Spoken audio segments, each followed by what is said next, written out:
Hello, Ladies and everyone. gentlemen, boys and girls, it's time for the grand finale of the Valorant Monsoon Cup. It's brought to you by IndiGG. My name is Vivek. With me is Zach, and we got Chilkout facing off versus professional esports. It's going to be the grand finale that's going to be taking place, obviously, across 5 maps. Uh, there's a lot of stuff to actually break down for you guys because some of you might not be aware, but there's a pretty cool prize pool of $1,600 that's yeah. Just think about how many wireless mice you can buy with those. I mean, That's the first thing I would buy. it depends on So which mouse. If you're gonna be getting the final mouse or something, well, that's not gonna stretch very far, especially when you split it by 6 of your team members or 5 of your team members in the case of I, professional esports. I can you even get the final mouse in India?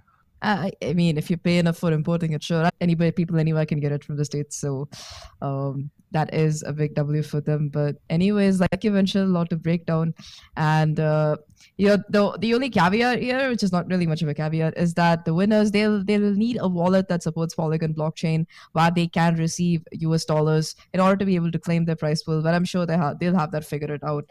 And to fill in more about our sponsors, I believe IndiGG is built in association with Polygon to create a Web3 gaming hub within India. They're building a platform where gamers can discover the future of gaming and embark on a journey into virtual worlds where they will own whatever digital assets they have. I think that IndiGG is also focused on growing like the Web3 community in India and the gaming development ecosystem across the world as well. And they want to help developers to make the best kind of Web3 games that they can do. And I think as a part of that process, they also do host other tournaments apart from just this Valorant one. So do check them out. I think that the Discord is going to be linked in the pinned comment in the YouTube chat. And while you do that, Vivek, what do you think about today's matchup?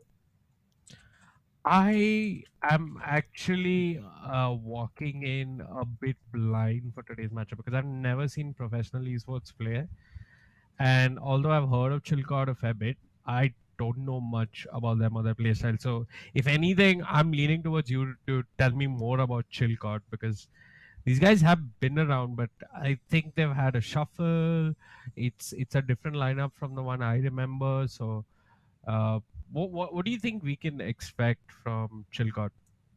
I mean, the last time that these guys did face off in the upper bracket, it was Chilcott taking a reverse sweep, a 2-1 victory against professional esports. So they are probably looking to get a little bit of revenge and possibly, win the final instead of Chilcott. But, to fill you in about Chilcott, they're like, a chill roster. It was just a bunch of friends playing together initially. They're one of the few stable 6-man rosters, I would say, in the country because one of their players is in school. And because of school, they struggle to make it on time for matches. So they do have a 6-player roster. I think that VLT's old coach as well, or assistant coach or analyst. I do not know which position exactly Say he held. Yeah, he's coaching Chilcott as well. So I think after a little bit after he joined, they did win that Nvidia tournament, which is happening. Of course, it was a tournament where there was a lot of scheduling issues, and I think teams like Medal and Lethal kind of forfeited because they had clashing issues with other matches. But it was a LAN event, and Chilcott ended up winning it. So I think that's their first major victory in the last month or two, if I'm not wrong. Okay, so CS coaching them. That's something I didn't know. So, I mean, I've looked at the roster, but I'm not quite sure about like where these guys are from or what their background is. But I think sometimes, um, and this is more my lack of knowledge or anything, but sometimes it's really good to watch uh, teams you don't know play maps because they pull out really interesting stuff. And from what I know of CA, he thinks about the game quite differently. So I'm quite curious to see what he brings to the table and how the team approaches the game. Also, I think uh, one of the teams that really surprised me like that, and they're fairly known players, but they definitely took me by surprise. Were Prime Five? They're a team that goes and plays a triple sentinel when they start out on attack in Icebox. Yep. Oh, I know a team that did the same thing in the game changer scene. Like I mean, I think they were starting off on defense, which makes it much better. But they went for the Killjoy Chamber and the Sage. So to be fair, Chamber doesn't really count as a Sentinel, but still, when you see three Sentinels, or especially with the meta being leaning towards double initiators or even double duelists on certain maps, it's just very strange to like see three Sentinels, even with one of them being a Chamber. So yeah, that was pretty Yeah, funny. I think the team of Prime Fire, they had Killjoy, Sage, and yeah, Chamber. The same sentence that you were talking about. So yeah, it's kind of weird. And then I'm just trying to remember after three Sentinels what the other two picks were. Uh, it's not. Probably a Viper and a Yeah, Sova. you'd want smokes and you'd want an initiator, right? That's what you think, but I don't remember. I'm still a bit dumbfounded by how they approached it. I weirdly worked. Because they were playing versus a very aggressive team. Speaking of aggression, Ascent is one of those maps where being dynamic on defense can really pay off. We do not know who's starting out on defense just yet, but we will find out in a couple of minutes. This map is also so important because it's going to dictate the tempo of this best of five in a way. Ascent is a map which tests your overall macro decision making in the game of Valorant at its very core level. I think another map which does that, which people don't like because it's puggish, is Bind, just because of how you can rotate around the map. Yeah, come on, Zach. It's one of the most puggish maps ever. Oh no, whenever I go into Undefeated or whenever I'm playing on like an alt account, I always lock Omen or Yoru just to mess around with my opponents on the map of Bind because there's so much that you can do with the TP. But before we talk more about this particular map, I think we are going to be heading right into Agent Select here. So looking at the picks coming in from Chilcod, it seems to be honestly a pretty standard comp. The only, I mean, you do see more of the Fade and the KO replacing what used to be the Sova meta on Ascent, where Sova had like a pretty much 100% pick rate, but ever since Fade came in, she's been slowly but surely replacing it. And when you're running both a KO as well as a Fade, there's a lot of information that you can get, but it also lets you play quite aggressively because KO with the flashes and Fade with the prowlers, it's a lot of space that you can really gain. I think that enables them to also yeah, I think they're also going to be going for the Raze instead, which has a lot of synergy with the Fate. You do see that combo coming in with the Seas and the Paint Shells quite often. It either works really well or it doesn't work at all, but when it works, and it's really insane. But what do you think about the lineup coming in from professional esports here? Yeah, I think this is one of the maps where you could take Sova over the Fade if need be. The Owl Drone can be still somewhat effective on this map because often, sure, you do contest A main or A lobby and you do contest B main, but the Owl Drone can still have impact on this map. Uh, Sometimes also it's a bit, it's a unintentional counter pick because you might be expecting a killjoy or something like that on the other team, so you have the hunter's fury if nothing else. There's a Fade with a Raze and a KO. Just think about it. If you give up A main, between the boombot, the haunt, the prowlers and the fragment, and even the knife if they want to toss it in, they can pretty much clear out the entire site. There's a very potent execute on the side of I didn't quite yeah, it's on the side of Chilcot. So it's just a lot more robust than having a jet. In my opinion, sure, jet can go and dash and uh, go to switch or go on top of generator. I mean, there are options, but I'm just leaning towards Chilcot and their agent composition for now. But we'll have to see how it plays out. It's the first pistol, ever so crucial. And yeah, the action, well, they're not going to give you a minute to breathe. There's Astronaut and Actimon.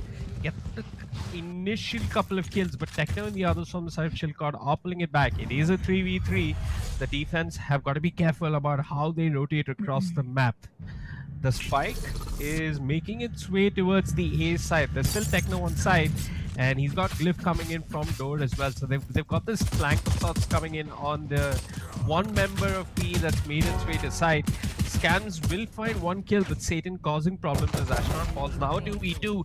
It's getting really hairy here, Zach, as it boils down to a 1v1. Glyph with barely any health. He's got the headhunter to work with, but 50 seconds, it is Friction that has to get the spike down. Yeah, at least the time is good here. Friction, he does still maintain control of the spike, and he's just gonna be content to wait the smoke out possibly to see if he can connect the kill onto Cliff. And yep, that's gonna be the case. Cliff gets a little bit of trigger happy and pushes out, and Friction's gonna make him pay for it. The first round going in favor of professional esports, a very close round though, nevertheless, and quite chaotic to boot on top of it. I think that round lasted less than 45 seconds. That's saying something in a pistol. But anyways, they're not even going to get the chance to get the spike down. So that is going to dampen their economy a little bit. They still should be able to buy into this anti-eco quite well. You do see 3 specters coming online. I think Friction will get a 4th one as well. So heading into this particular round, it seems like mid is where the call is going to be, and it's honestly a good call because it's going to be a lot. There's going to be 2 players towards mid. If they can smoke this off and head into A shot, it might be what they need. But if they try to go to mid, this crossfire between the chamber and the raise is going to make their life very difficult right now. Already you can see Actiman getting one as Glyph goes down to a headshot. It's going to be 3 players left, Friction getting yet another. And with that, they're going to be making headway into the A side. There's 1 player on site who does get taken down. It's all down to just the fade here in a 1v5 situation. Around that, of course, was very likely to go in favor of professional esports. But the fact that it seems like they might be able to pull off a flawless, that is very good for them. Start with the shot, he is going to find one. Deny that flawless, but that's gonna be it. And with that, it's going to be 2-0 for professional esports. Chill call. This is the full buy though, so they have some work to do here. Oh, this was such a good round coming out from professional esports. It just, I mean, if you just look at the kill feed, it appears as if Chilcod are just dying moment to moment.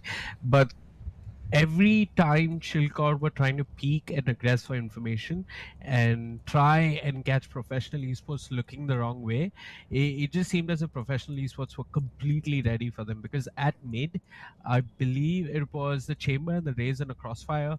Chamber aggresses a little bit, but then gets picked off immediately, and then you could see that the raise immediately hoped that she could swing off the chamber's dead in about 10 seconds or so and catch them moving through a shot, but they were ready, they were waiting. So they're a very disciplined team. You can see that they know how to just basically hold the map and not die while caught looking the wrong way. They run their defaults well. So even in that anti-eco, a lot of discipline coming out from professional esports. And I just feel that this is going to be a very close series. I think it's going to be extremely close. Those of you tuning in, you're watching the Valorant Monsoon Cup brought to you by IndiGG. They're going to be having a lot more tournaments, a couple of tournaments for Web3 games such as THETAN. I cannot say that without a lisp. Please don't judge me. And also another tournament for damn, I play that game, EV.io. So yeah, if you want to sign up for these tournaments, there's a pinned comment. You can join their Discord, get more information. For now, you know, there's been a huge change in the patch notes, Zach, that's actually playing to full effect in this game. The fact that you can choose your crosshair color. Black seems to be fashionable as always. It never goes out of style, and everybody wants a black crosshair. Unfortunately, Glyph, he gets caught in the enemy chamber's crosshairs, and a little bit of aggression coming out from Venkov, pushing through the smoke with that flash, but doesn't mind too much, and Panparag and the others are just cleaning up. And 3 members from professional esports have made their way onto the site. A beautiful horn coming out at the beginning of the round, but it's not going to result in much. Techno has got to wait, and I'm not sure what the plan was, but Techno dies, and it seems as if professional esports just like to run at their opponents. And they're just gonna, yeah, there's no other explanation. They could have gone and planted the spike and played with discipline, but they're like, screw you guys, we're gonna take the fight to you. And yeah, they mow down everyone at defender spawn. And that was actually a very important round for Chilcod, and they end up losing it. I'm pretty sure the economy is in the doldrums right now. Yeah, that's an understatement because that was a full buy, and I like that professional esports took a bit of a pause before they really they took the tactical timeout to work on a strategy, and well, it worked great. Heading into this round, the economy not great for Chilcod. You do see some pistols online, but that's about it. this time it's a bit of a default coming in from the players of professional esports who really don't want to lose any of their guns or players to those pesky little weapons, pistols that could be lurking in a corner. You can see the owl drone being invested towards mid to find and create some space on shot, does spot out the race. So it seems like the push is going to be heading towards the B side eventually because mid control has been taken. You can see 3 players from the side of professional esports pushing up that. In the meantime, that's going to be Glyph, who goes for a peek, does get a little bit of information for his troubles, and manages to stay alive while on top of it. So that is something that is definitely in the favor of Chillcord right now, but that's about the only thing going for them because it seems like the Execute is going to be coming on. You can see Actimon again spraying down mid, trying to take that player down and, of course, trying to break the door before the rest of the team can head in. Glyph, though, with that headhunter, is able to find one at the very least. His position is now low. He has to hold strong from the backside, gets a second somehow, and he's going to be able to bring things back down to a 3v3. He's still playing towards the backside area. In the meantime, the Friction's going to be able to find a crucial kill. In fact, 2 crucial kills, taking out Bullflip as well as Venkabot. It's all down to just the Omen here, who is on a very, very late flank. I don't know if they have the information that that's going to be where he's coming from. He might be able to find Friction. Techno does get 1 left in the 1v2 situation, but he has no HP to really work with, and it's not going to matter even if he was full HP there, because Camus is going to immediately shut him down, and that's going to be a 4th round for professional esports, who look incredibly strong on this map, because I think the last time that they played Chillcord, right, they ended up winning Haven, if I'm not wrong, but they lost Bind and Breeze. So especially on Breeze, it seems to be one of their weakest maps, and they want to try and get as many rounds, or at least the map percent in their pocket, because they're probably going to be seeing a rematch heading into the next one pretty soon.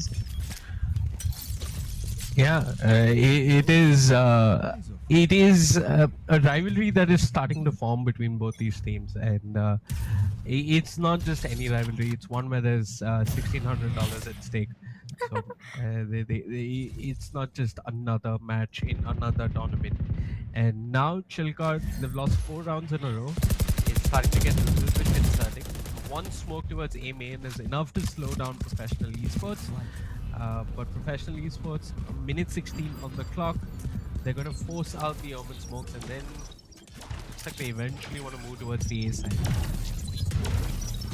They're still waiting out the smokes though, so they don't want to get too aggressive immediately though. You can see the flash coming in, and off the back of that, it is going to be acting and pushing through, finding the trade as Glyph gets value with the operator, gets a second somehow before the Prowler connects. In the meantime though, Utility as well as Son finding a lot of kills, leaving things all down to just 1 player left from professional esports. It's going to be the Sova here.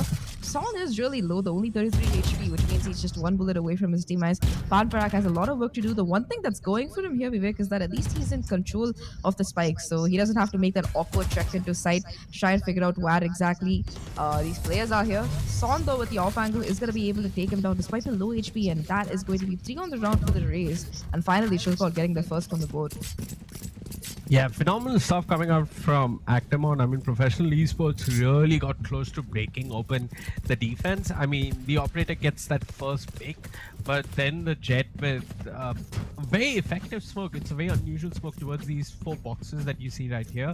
Exactly where Son is standing, manages to isolate her duels.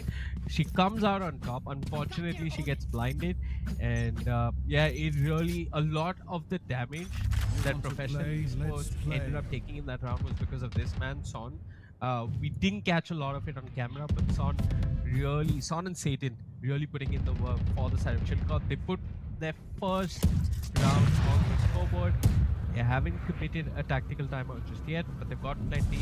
They've got time to recover in this half. That is the case. They still have the economy to be able to buy it, and of course Camus is going to be popping that tour de force, one of the more devastating ults in the game, I would say. Despite the chamber nerf coming in, it's still a free operator, and if your chamber is a pretty insane player, you're going to be getting it at least 5 times or 4 times during the course of the entire game. Looking at this though, it does seem like yet again mid control is what professional esports want, and they're going to be getting it more or less for free here.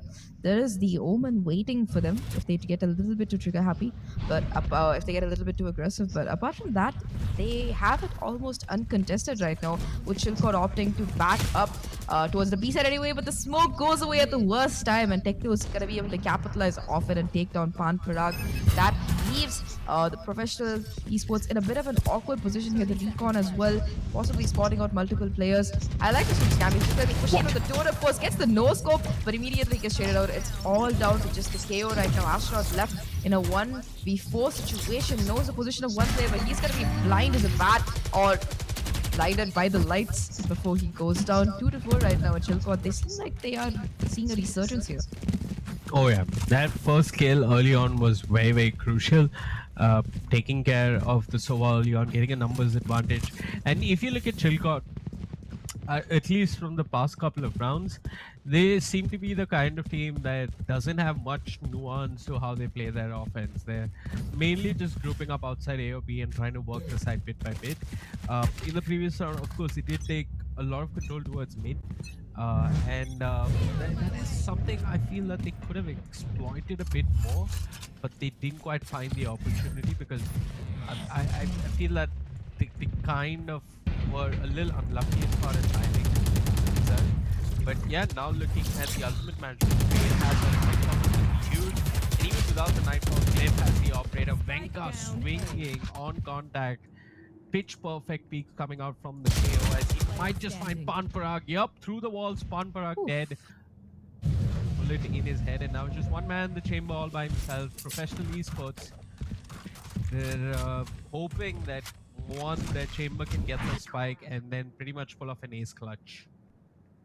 Yeah, 1v5 right now, and Scam as well. It's a situation that I don't really envy him being in. You do see Techno pushing out, but the timing is going to be there for Chilcot if he gets a little bit too greedy. Perhaps I think he's going for the knife kill. That is going to be the case. He decides to pull his gun out instead and shoots Scavers right in the head. But yeah, bit of a funny round, honestly, towards the end. Nevertheless, though, Chilcot looking good. After losing the first 4 in a row, they managed to really make a comeback. And I think Venka in particular has been stepping up huge in these last 2 rounds. His flashes have been on point. His 0 point has been on point, so as to speak. And off the back of that, he's going to have that null command ready to go here, which can be pivotal in shutting down any kind of excessive aggression coming in from professional esports here.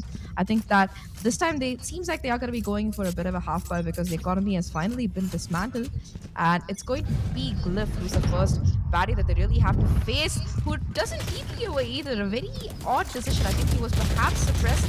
Nevertheless, though, it is going to be Son trying to hold strong here. Astronaut does get taken down, but he's going to be able to get brought back up if necessary. I don't think they're going to be really going for it, though, because it is just 2 players left right now alive for the side of Chilcot. Never mind, they do get him back up. Doesn't matter because he's going to immediately go back down.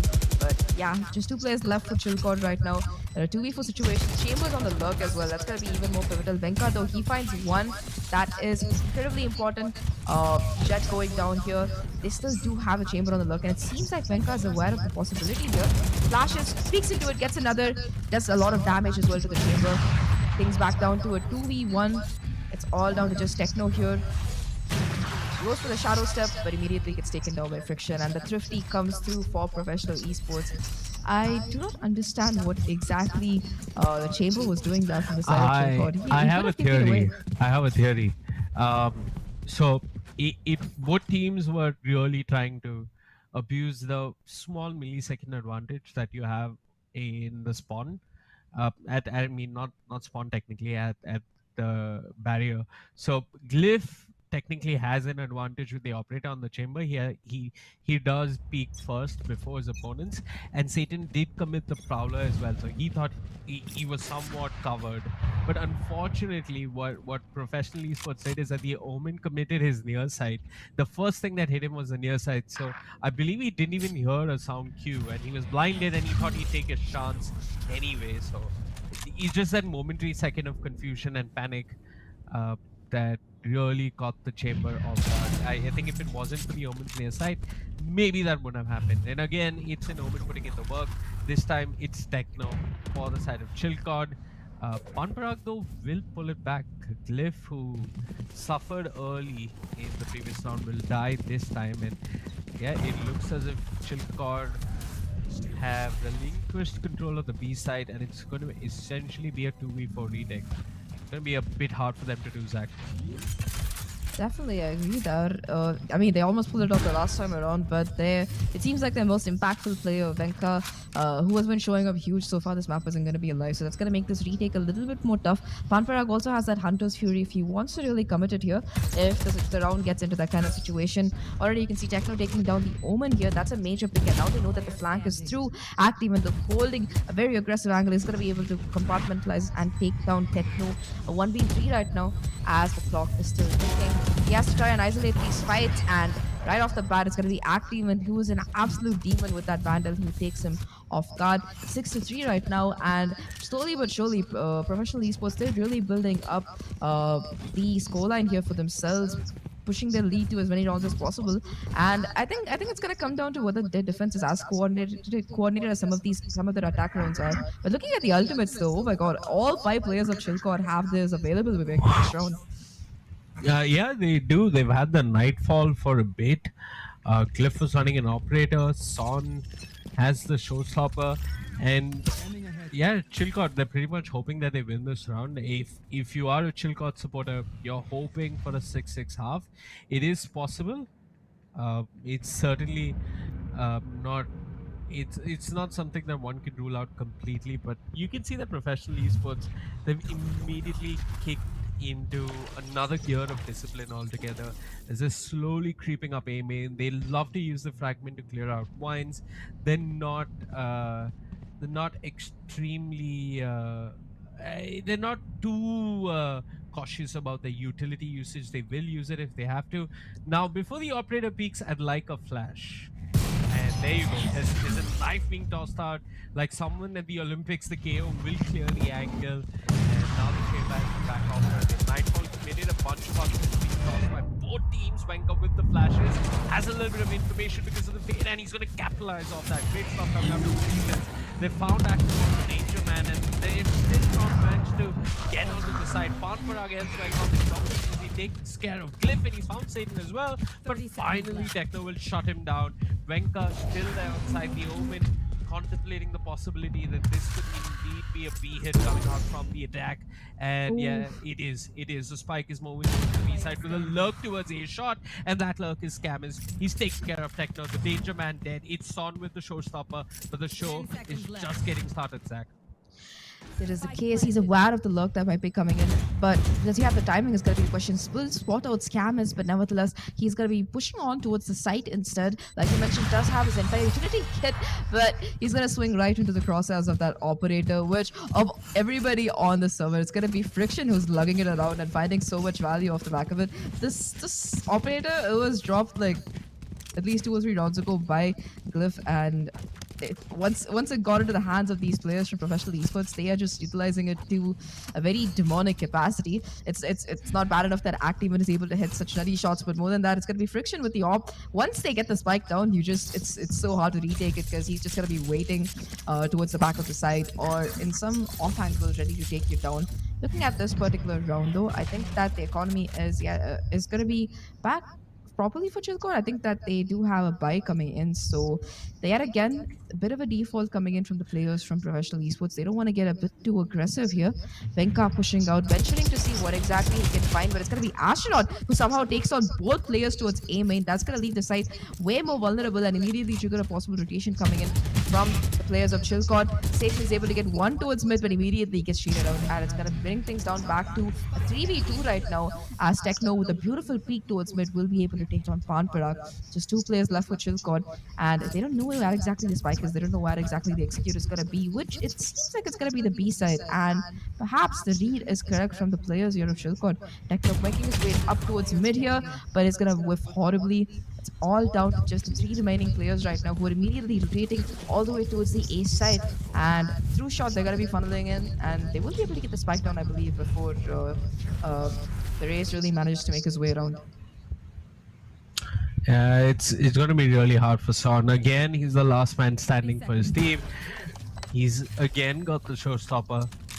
I mean, but all said and done, it's a very hard retake. I think the most obvious angle for him to clear is the one under heaven or hell, but clearing out other angles is going to be really, really problematic. There goes the showstopper, but Scam is a true friend, covering his friend's back. There with the operator, shuts down the base before she even gets to spot an opponent. As professional esports are making this look so easy. I mean, I don't know who these guys are, and I think they're one of the teams that you definitely got to look out for. They're making communication between the team look really, really simple. The comms are rather effective. They play off each other really well. Nothing too fancy, nothing out of the ordinary in terms of the agent composition, in terms of what they're trying to do in the game in general. But yeah, just as I start seeing these phases, Satan shut them down with the shotgun, flip in an angle that often goes unchecked. Yeah. I mean, when it comes to that corner, you either go huge and you get 3 kills or you just instantly die. It seems like Glyph isn't going to be really facing much of a fight though, as he will be falling a little bit back. In the meantime, the operator is going to sing and find that pick onto Venka, I believe. Oh no, mind it finds it onto the Omen there. Astronaut, in the meantime, though, he's going to be able to take down Satan, so that's the Fade gone as well. A very pivotal kill, I think, considering the utility that she can really bring when they're hitting this B side. It's all down to just Glyph here, the last man standing on site. Does have some backup from Venka towards the CT side, but that's about it. Glyph has to really try and make some magic happen. Does get one already. That knife, though, it's going to shut down another player. Venka with the Guardian as well, able to find another. Just two players left right now, especially esports. They at least have the numerical advantage, but as I say, that immediately gets neutralized as Pankar Parag is able to connect that headshot onto Venka there. Just 2 players left right now, and the rotation is going to kick in. They're aware that there is definitely one player towards this B area. They know that A might be cleared, but this gamble, if they're not careful enough, it might pay off for the side of Chilcott here. Oh no, the shot is going to get a little bit too overeager, makes the jump, gets spotted out, and that's going to be it. It's down to Glyph to close out this 1v2 here, Vivek.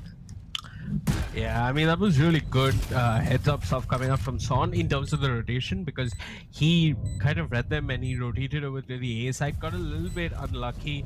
Things got messy. I mean, a head was shown, a head was seen, but both teams missing a couple of shots. In the end, Son dies, and Parag and Friction. Again, if you notice this team, it's not the player that's on your screen. It's the friend that's by his side that's really doing a lot of work, because it was Parag that should have probably cleaned up there, but Friction, a reliable teammate there with the trade. So that's what really impresses me about professional esports, is that they play off each other very well. They're just very, very solid as a team. And yeah, there you go. That was Son just jumping on top of a box and trying to catch them by surprise. 9-3 though, solid half of professional esports. And now Chilcott, they have the work cut out for them. If they're not gonna, if they don't win this pistol, I think their chances of winning this map immediately drop by a good 30%. So this pistol is super crucial for them, Zach. Completely agree. You really don't want to get here. You don't want to let the scoreline go to a possible 11-9 here. Son immediately breaking that down. Does take a little bit of damage from the chamber, but manages to stay alive. 2 players still on site. Parag gets 1, but the chamber is not going to find anything, as Son is able to shut him down as well. Off the back of that, Chilcott will be at least able to get the sight into their hands. A 3v4 retake right now. Make that a 4v2. As Venka finds one Acteman though with the Sheriff, is yet again going to be a menace for the side of the Chilcott players here. It's all down to just him. Has to close out a 1v3, and it's going to be Techno instead who gets a 3k and gets Chilcott this particular pistol round, which they really, really needed, like you mentioned, because when that scoreline gets to like a 3-11 as opposed to a 9-5, you're looking down the barrel of the gun.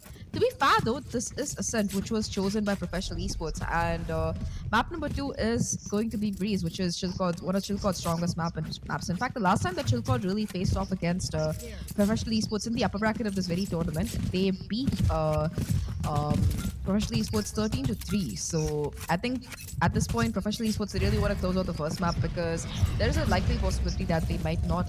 There might be a repeat of the same thing that happened last time around. But already the execute is coming in really fast from Chilcott, heading in towards this B site here. And yet again, they have it for free, I believe, though Parag is able to get one on the deck. Oh yeah. But Satan, what? Friction with the burst and the classic at close range puts Satan back in hell. And, unfortunate. What? Again, this man. That was a double dink with the classic. That is not even hit on burst mode. That was a double dink, if I'm not mistaken. Now, Glyph is wondering what the heck went wrong in this round, and all of us are. It was this man, Friction, on the open with a classic. Perched at market, having no business finding even one kill, ends up finding two, and even the round for professional esports as they win. What? They win a Thrifty they had no business winning at all. Yeah, I don't know how like Techno gets. I think the Omen gets Friction gets 2 picks with that classic, like you mentioned. The first to right click, the second a double tap, and of course the first kill coming through as well. Panfarak able to pick up that Spectre. It makes things even better as he just goes on the flank. And I don't understand how Venka was not able to get the kill. I think he was perhaps considering whether to go in for the knife or not, since the Omen was not really looking at him. There was a bit of hesitation before he shot, and he's gonna be paying for that right now because we're looking at a 10-4 scoreline, and Eco coming in for the side of Chilcod. Only pistols really for them to play with. Panfarak has invested in that Odin, so there might be a little bit of excitement, at least for the side of professional esports, towards the B side here. You can already see the Sova lying in wait with that particular weapon on the side here. One recon, and if you're in the wrong space at the wrong time, well, that's unfortunate for you, buddy. Either way, again, Chilcot, they're going to be playing perhaps a little bit patiently here, looking at where the players are posted. I don't know. I think at this point, this map, it's going to be a very difficult comeback for them. For Chilcot, yeah, it looks like they have their work cut out for them. I mean, they win the pistol on attack, and then they lose a round they really shouldn't have lost. If I know CA, he probably face palmed, just like the emoji. And now he's got a reset. They've got the time to take a timeout if they want to after this. They're gonna have a bye moving into the next. But yeah, Chilcot, they really need to start piecing rounds together.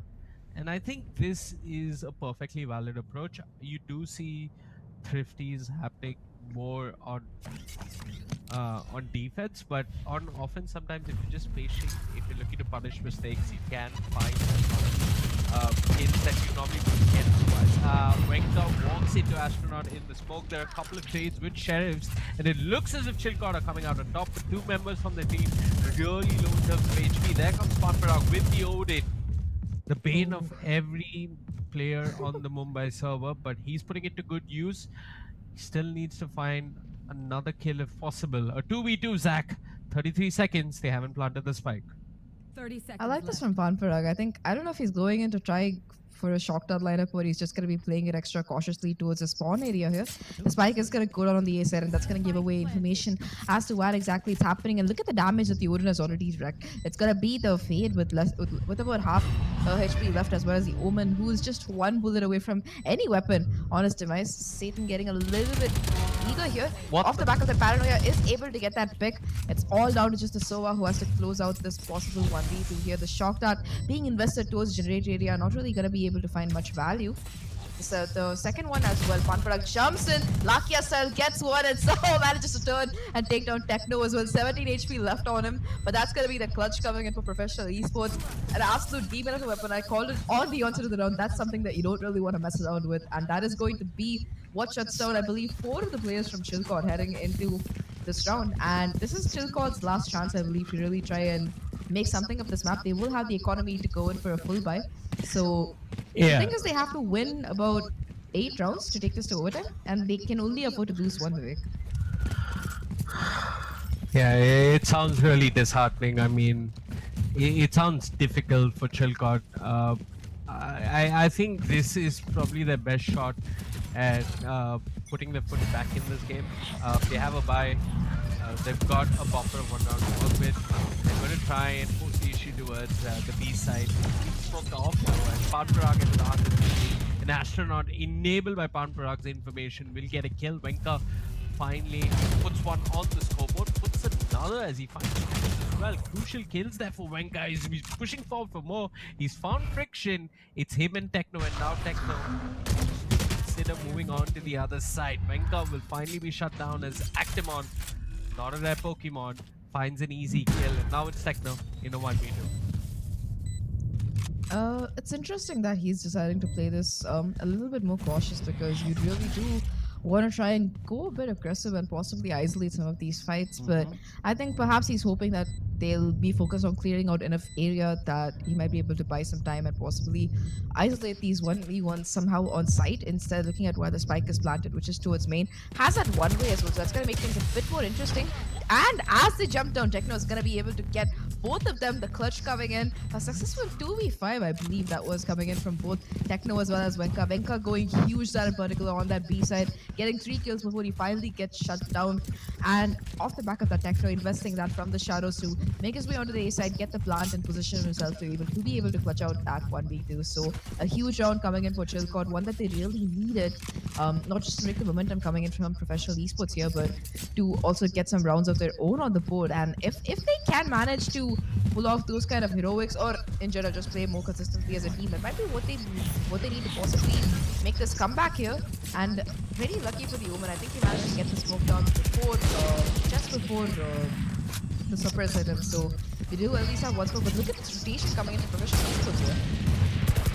Oh yeah, professional esports, so they've got this weird flank going on. It's one man on the flank. It's Actimondo with the Marshall is found one, contested by Sean's shotgun. He's eventually going to fall. Sean doesn't want to pursue for more. He's got Techno on the box, looking out for any sort of aggression coming up from Panparak. Panparak peeks, sees a couple of heroes on his screen, but it's actually Scammers. Scammers with the flank has found a crucial kill. Can he find another? Of course he can. Switches over to the Vandal, takes care of Venka, the Headhunter, rewarding him as he cleans up single-handedly. Professional esports rounds which they should win, they end up getting a little bit blindsided for the rounds which are actually more difficult. Are the rounds they win with consummate ease, and I think Panparag just said hello and bye-bye very quickly to Scabbers. But yet, 12-5, they're sitting at map point, Zach. Yeah, just one away from closing it out and taking us over to Breeze instead. And they're looking quite excellent right now. Yet again, the economy is going to be in a less than ideal spot, for lack of a better word. For the side of Chillcord, you do see an assorted buy coming in, a Spectre, a couple of Spectres, a Stinger for the Raze here. It's going to make things much more difficult for Chillcord to really try and make this work. Glyph does have that tour de force though, so he might have to go huge here to be really able to help Chillcord capitalize on it. I'm not sure if there's the counter to force being invested as well by the opponent chamber. I didn't hear it going through, but it might have been through. Already you can see Sean getting ready to satchel in through mid of all places. Immediately gets spotted out by the recon bolt, but lucky for him, there's going to be nobody to spray him down. As I say that, he gets sprayed down, never mind. Unfortunate whiffs coming in from Glyph as well towards B main here, who sees two players but hits neither of them. It's going to be a 4v5 now, and they're trying to make their way onto side professional sports. This is holding strong though. Finally, Glyph connects a shot. One bullet left on that tour de force though, and he is going to go down. It's all down to just Venka here left in a 1v3 situation. Spike has been dropped as well. Things not looking too good, I'd say, Vic. Things not looking good at all. Shilkard are on the verge of losing map 1. It's Venka. He's done a lot in the past. He sees one. He found Astronaut. Astronaut down, can be resurrected. Venka will hop over him.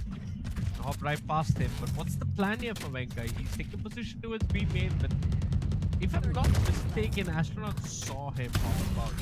Astronaut does have some information to relay over to his team, and yeah, Actimon, he was waiting the flash, didn't blind Venka himself. Venka spring wildly. Oh jeez. That was messy. 13 seconds on the clock. Is he gonna even find the kill or the spike? It looks very, very unlikely. But somehow Zach, he moves onto the side and he's planted the spike. The thing is, both these players are so low, so he's gonna be able to close it out. Venka with the successful 1v3 here, going absolutely massive for Chillcord. Around that they desperately needed. I mean, so desperately that they would have lost the map without it, but that's a massive clutch coming in from him. And I like that play coming in, like the fact that he took down the KO, was intent on tossing him before they could possibly get him back up, takes the rotation, and eventually is able to close out the round. A bit of an awkward spray onto Actimon, but all's well that ends well, I suppose. And that is going to be round number 6 for Chillcord here. They do need to win 6 more in a row to take this to overtime, and they I think the economy is still going to be in a bit of an awkward spot here. Sean does invest that showstopper as they try to make their way into the B side during this particular round. There's nobody playing towards here because it's going to be a 5% push coming in from professional esports towards the mid area instead, and they're looking for a very quick flank here. 3 of the players, in fact, coming in towards B main, I believe. So it's going to be Techno who's the first obstacle who they have to really deal with. The Blade Storm as well from Act Team and slicing and dicing him up. And what seemed like an eco round is quickly turning yet again in the favor of these players from professional esports. Glyph and Venka, the last 2 players left right now. Venka gets 1. Glyph gets another. 3 players for the side of Chilcott, remaining just 2 though. Just 1 left now, and he's going to be taken down as well. Off the back of that, it's going to be the 4th 50, I believe, coming from professional esports on this particular map. And the win as well off the back of that. So that is going to be them taking their map back home 30-6. A pretty dominating performance, I would say. Yeah, dominating, and there were moments which were a little bit concerning for the side of Chilcott. I mean, the round that Venka just clutched, it began with Glyph missing like 4 shots with his. Was it an operator? No. Tour de Was it- force. Yeah, it was the Tour de Force. Yeah, he missed like 2 shots on Panparag, and then He Panparag missed 3. 3. I'm trying to soften the blow here a bit, Zach. But Yeah, yeah, I'll tell you exactly what happened. He sees 2 players, misses both the shots, shoots 1, misses the 3rd one as well. Finally connects the 4th, and then misses the last one. That's what happened. it's brutal. Yeah, it was just like, and then he gets Panparag, and then he sees 2 players towards the backer side, misses on another, dies. Thankfully, we didn't have to see more misses. Eventually, he was running out of bullets as well on the headhunter. And yeah, and then Venka comes. Venka gets a kill on the enemy KO. Okay, that is where, like, until then the round had like some semblance of reason, and then Venka goes, hops over the KO, then comes back, sprays like 20 bullets on Actimon, none of which hit. It was, I don't know. It's hard to rationalize what we saw in the last couple of rounds, but yeah, that's Valorant. It sometimes leave you gasping for air, and sometimes leaves you wondering like, what the heck did I just see? But yeah, that was just game 1 of the Monsoon Cup for Valorant, brought to you by IndiGG. My name is Vivek. With me is Zach. We're going to be taking a very short break, and then we'll be back with map number 2.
Welcome back, folks, to the Indie.gg. No, I said that wrong. Welcome back to the Valorant Monsoon Cup brought to you by Indie.gg. My name is Vivek.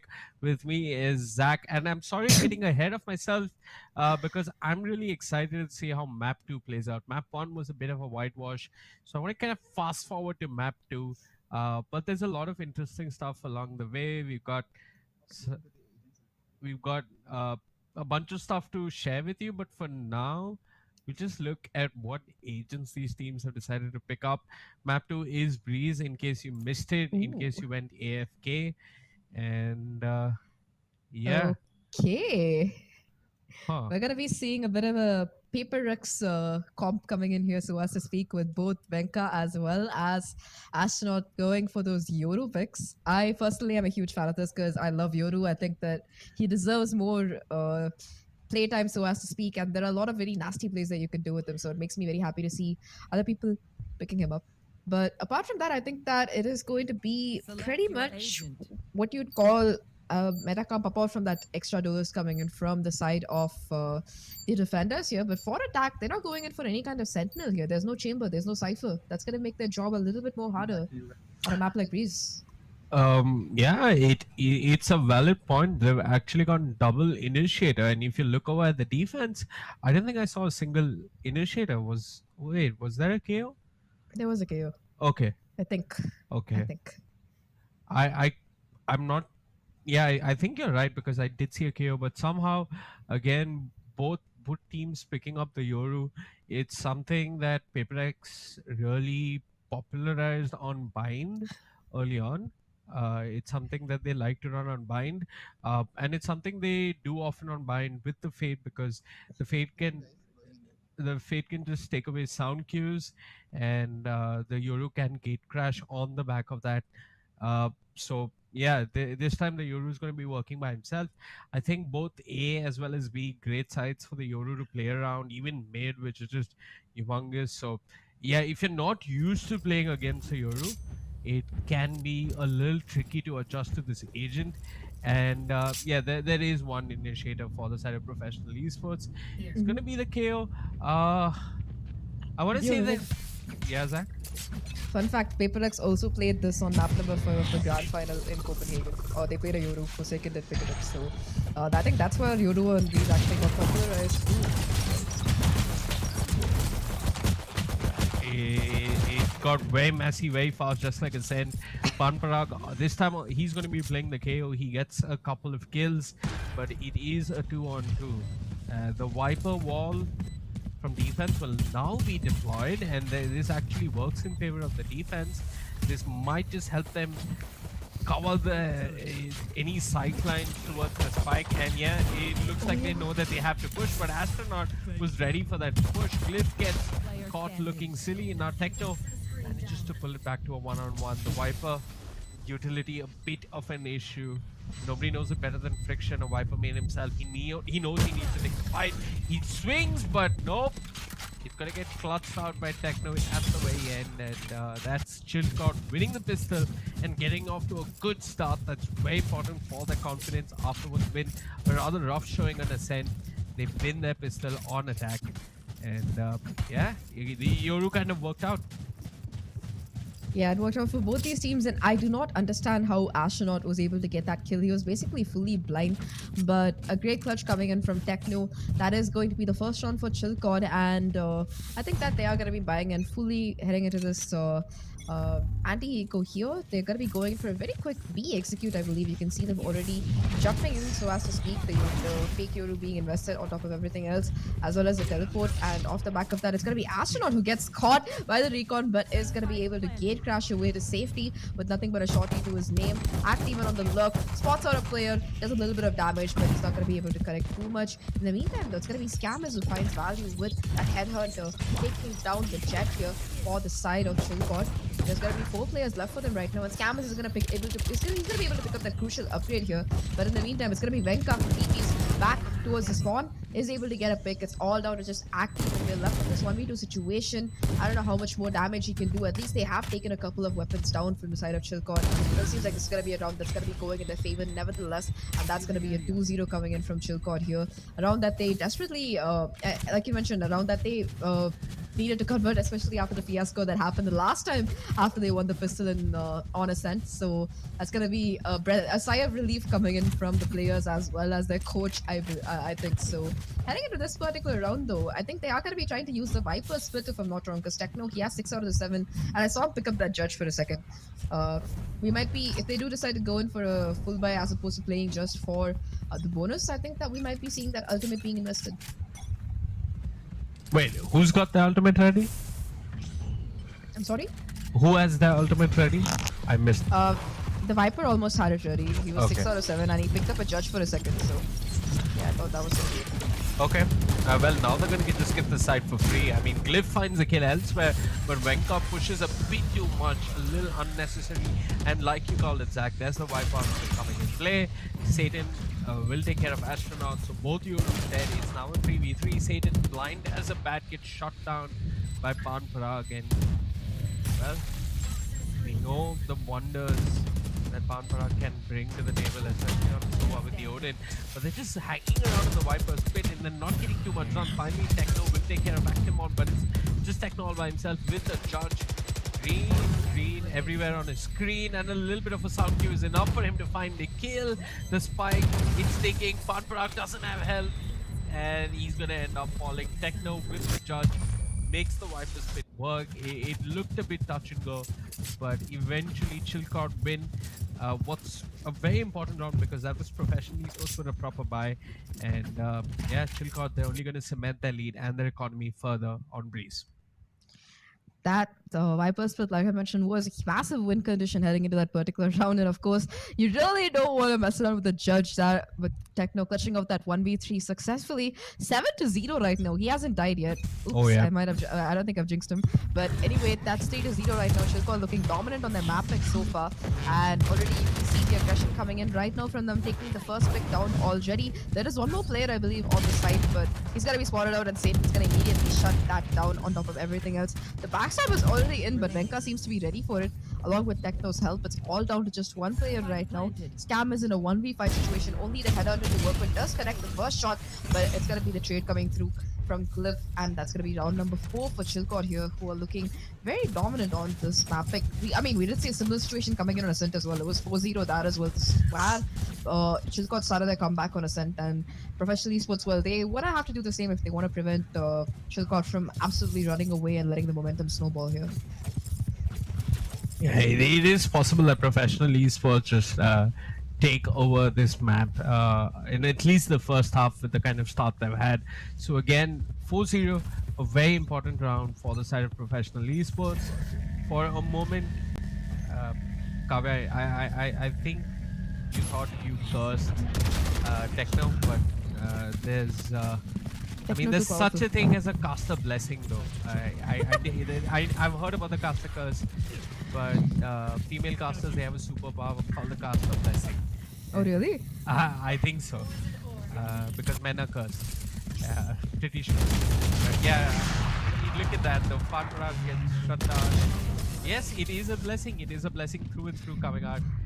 As, I think this one is your blessing, to be fair. I didn't bless them. I didn't say anything. That's how I blessed them. By keeping my mouth shut. Let's see. But yeah, 5-0. That was a buy from Professional Esports. They had the operator as well from Actamen. Oof. I'm concerned. The B side is just splitting open, and I can't say that there's a lack of a sentinel or there's an issue in their composition. Although Chamber isn't the best sentinel, but even then, the best defensive sentinel. Although he isn't the best defensive sentinel, but yeah. Wow, I didn't know this lineup. I didn't know this lineup. Look at this. Venka is just lurking about. Doesn't even need to do much. Just gathers information for his team. And once again, Zach, they've got the B side. I like how they're just running it down at this point onto the B side. Yet again, Scams is able to find one with the headhunter. It's going to be Glyph as well as Shloxi though, who are taking the fight to the players from Professional Esports. It's all down to just their Viper. Stuck towards mid, does get one with the Marshal. So at least he's not going to be going home empty-handed. But it does seem like Techno is going to be making a little bit of a jump. Trying to get the knife perhaps? Oh, Oh, what an awkward interaction coming in. Finally, he goes down, but not before that. Failed knife attempt, for lack of a better word. And that's gonna ruin his perfect KDA as well. RIP, no death, Viper. But off the back of that, it is gonna be finally the timeout being called by professional esports here. And I think they're just not able to really deal with the kind of aggression that Chilkor is really putting up with the Yoru as well as the Jet. They're able to make like a simultaneous two-pronged push onto a site, and they just don't know where to look. They try to play for the retake instead, but once you let Chilkor have the site, their crossfires are pretty good. So I think, like I mentioned, I think the last time that these two faced off on Breeze, the final score was 13-3, and it seems like Chilkor, well, they're trying to improve on that somehow, possibly trying to close it out at a 13-0 or a 13-1, looking at how they're playing so far. Yeah, I'm not one who's in favor of extremely one-sided maps in general. So I'm just hoping that for the remainder of this best of five, the tendency is to just stray away from Ascent, because it's kind of weird that, look, I understand that in any tactical shooter, everybody's got a map pool and they work best within those maps. But then if Breeze is so difficult for you, you should just probably be banning it. If you struggled against this team in the past, if you've been smashed, and unless you've done your homework, unless you prepared, there's just simply no reason to play this map and get 13-0 or 13-4 or 13-6 or whatever again, because it does nothing for your confidence. I don't know if they're even learning too much, because I'm just looking at the tendency of the past couple of rounds. All they do is die at mid very quickly. The one adjustment that we're seeing this time around, though, is that Chilkor are swinging over to the A side. It's Venka gate crashing onto the side, and a bit of pressure coming up from you. They spotted a player tagged up by the Sova. Aximon will fall, and the round ends before it even begins. It is so fast. And it is with such speed and momentum that Chilkor are absolutely smashing professional esports right here. And yeah, there's no semblance of hope for the defense. It's not even like these rounds are close and then Chilkor wins them. It's just an absolutely one-sided affair. You know, I looked away for a second to pick up my coffee and refill my cup. And when I look back at my screen, it's 3 people already down from the side of professional esports. Chilkor's attack looking impeccable right now, for lack of a better word. And they have so many ults available as well, but they didn't even see the need to really invest it here. A nice little dodge coming in, but Venka, he's going to be ready for the push from Panparag. I think he was trying to get a little bit feisty and possibly get that pick, but it's not going to be happening. And they're literally just running it down at this point. You can see the KO as well as Jet just going down from going down the halls and getting a pick off the back of that as well. Just 2 players left alive right now on the side of professional esports here, with that Viper spit going down. It's going to come down to just Camus, and a flawless round for Chilkor here, who again just hit those headshots. They get that control and they get it for free, for lack of a better word. So things looking extremely rough right now for professional esports here. Yep. They are 0-8. Even if they have to somehow win at least 3 more or 4 more rounds in this half for there either to be a chance or a comeback. But looking at how Chilkor is playing, I find that to be a very onerous task right now for them. Yep. But having said that, though, professional esports, they have been doing very small things on the map, which I'm impressed with. They've been sitting on sites, it didn't work. They pushed mid, it didn't work. They pushed out A main, it didn't work. Again, this time Panparag is pushing, but elsewhere his teammates are dying. As the astronaut from the side of professional esports is dead. Satan cleans up on friction as well, so the controller taken away from the defense. And now look at this professional esports. They're moving deeper and deeper into defender spawn. They see that there's no one there. They show a little bit of mercy. And yeah, they'll reassess their options. They know that the retake, if any at all, is coming in from B main. And Panparag, well, it's just Panparag all by himself with the Sheriff. Finds 2 sweet shots onto a Venka and Sadin, but that's about it. As they hop with him, they play with him, they have fun with their good old Panparag. And yeah, they maintain that flawless streak in this first half. Yeah. I mean, I don't even know what to say. It's okay. I feel the same. I Uh, completely understand how you're feeling because when we're casting, we try to break down the execute, but the way these players from Shilkot are going about it, by the time we call out one kill, they've killed everybody else. So yeah, I yeah. completely see where you're coming from. Heading into round number 10, though, it is yet again going to be a full buy investment from the side of professional esports, and it seems like the players might be in the right place at the right time for once because it's going to be not only the operator but also two more to help back them up here. It is going to be the null command invested. Already the operator's position given away, and Venka with additional information coming in is going to be able to TP right behind poor Actiman and take him down. It's all down to just the two remaining players. Make that one as Venka finds yet another pick. Just a Viper left friction in a 1v5, finds one with the operator, but that's going to be it. Apart from that, I think he's just going to try and save this weapon somehow. But I don't think Chilcot are going to be agreeable to that happening. They are going to be looking around the map, trying to possibly hunt him down. And I think from the strong going from whether professional esports can clutch it out, it's going to come down to whether Friction can save this off. That's it. That's without doubt. Yeah, that's pretty much it. That's the sole objective that professional Oh esports are no. hoping to accomplish. But look at this, two players hopping like madmen on his screen. He gets one with the classic, manages to do a little bit of damage on a glyph. Now they play ring around the rosy. It's three men with a knife. It's a Mexican standoff, and Techno, he'll knife the enemy Viper. That was Yes. strange. I mean, sometimes when you play deathmatch on the mobile server, people make weird packs like only knife guys, and that's what we saw in a competitive game in a best of 5 of tournament with 1600 US dollar prize pool. So a little rough You there. you sound so annoyed by it. Like, I excuse know. me, how dare you? No, I'm not annoyed. I'm just a bit like, okay. So the good news for Chilcod is in Indian Valorant, it's important to win and win your half convincingly, but you gotta dodge the 9-3 curse. They've won and they've dodged the 9-3 curse. So there's no excuse for them to ever lose this map. I mean, Camis gets the first kill in what seems like eternity for professional esports. He'll find another, and now it looks as if Panparag and the boys are starting to contest God. This might just be their first round on the scoreboard. It's a 3v1. It's Satan all by himself. He's trying to isolate the duels. He's pulled it back to a 1v2. He's got the owl room. Can get a little bit of information. Both players hugging the pyramids. One of them swinging, and Satan blindsided, looking through his owl drone, gets shot in the head. 10-1.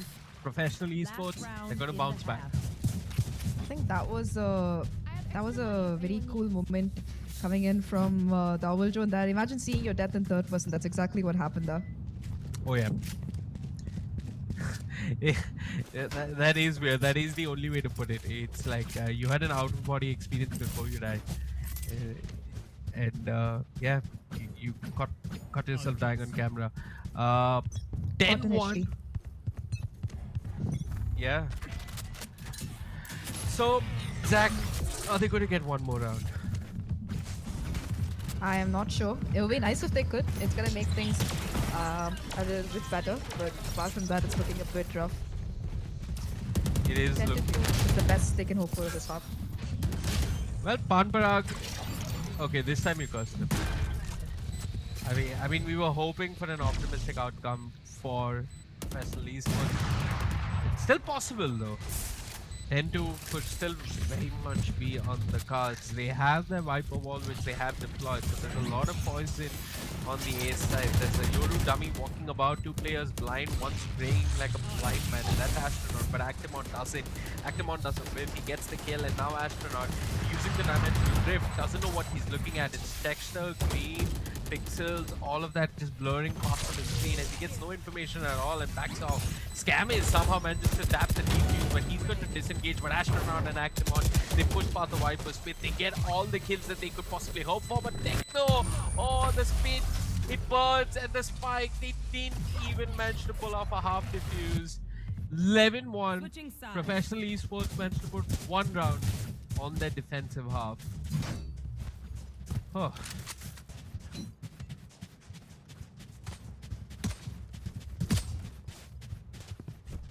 This is a rather rough showing coming out from the side of Professional Esports. Even if you just look at the scoreboard, I mean, sure, the kill distribution is fairly reasonable between all of them, but just look at their top fragger and Chilcott's bottom fragger, and both of them are at 7 kills each. So they've definitely struggled in terms of getting kills, and you can see that Techno hasn't even died most of these rounds. He's sitting with just 3 deaths uh, to his name. So yeah, it's been solid stuff coming out from the side of Chilcott on their attacking half, and let's see if they can keep this momentum going towards defense. For now though, they've lost a member early on. There's a little bit of pressure coming out from Glyph, but he's going to have to be forced back. Satan does manage to find 1 kill, so the numbers equalize. Parity in the numbers, the flash perfect. Panpara gets pushed off to the side, but it's Friction with the Ghost will get the kill on a Glyph, and Astronaut elsewhere opens up the B side all by himself. He's going to clean up Satan as well. Gate crashes back towards default, but Panparag has the spike and will get it down. It's now just Venka bot. He's had a fair amount of clutches in the past. This time he's in a 1v4. It's going to be difficult. He's making his way, and he wants to move through tube, get a flank going on A main. It is looking more and more unlikely by the moment. And yeah, the chamber trap. The chamber trap is what he was trying to avoid, but his position has been revealed, and Astronaut at range with the Ghost with the superior aim ensures that Professional Esports win their pistol. They're not out just yet. Another 9 rounds at the very least is what they need to be able to come back on this map. It is a possibility. It's not out of the realm of possibility altogether.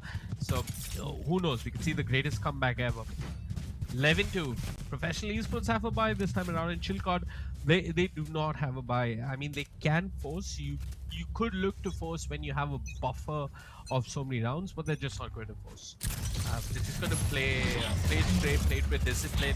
And there's a hit towards the A side coming out from Panparag and the boys. Panparag was blinded for a moment with the flash, but gets flashed at the same time. Plays wildly with the Spectre.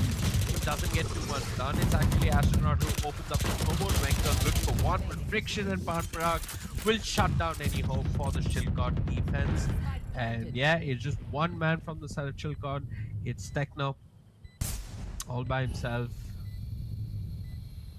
And again, I think his issue is the chamber trap, but he can smoke it off. He can smoke it off if he wants to. Teleport's ready. But he's just going to be patient, look for exits. If he wanted to, he could have smoked it off and walked past it.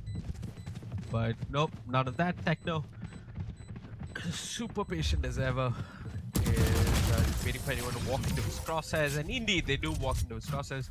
But it's Techno who ends up dying. Actimon gets the kill. Professional Esports put up a 3rd round on the scoreboard.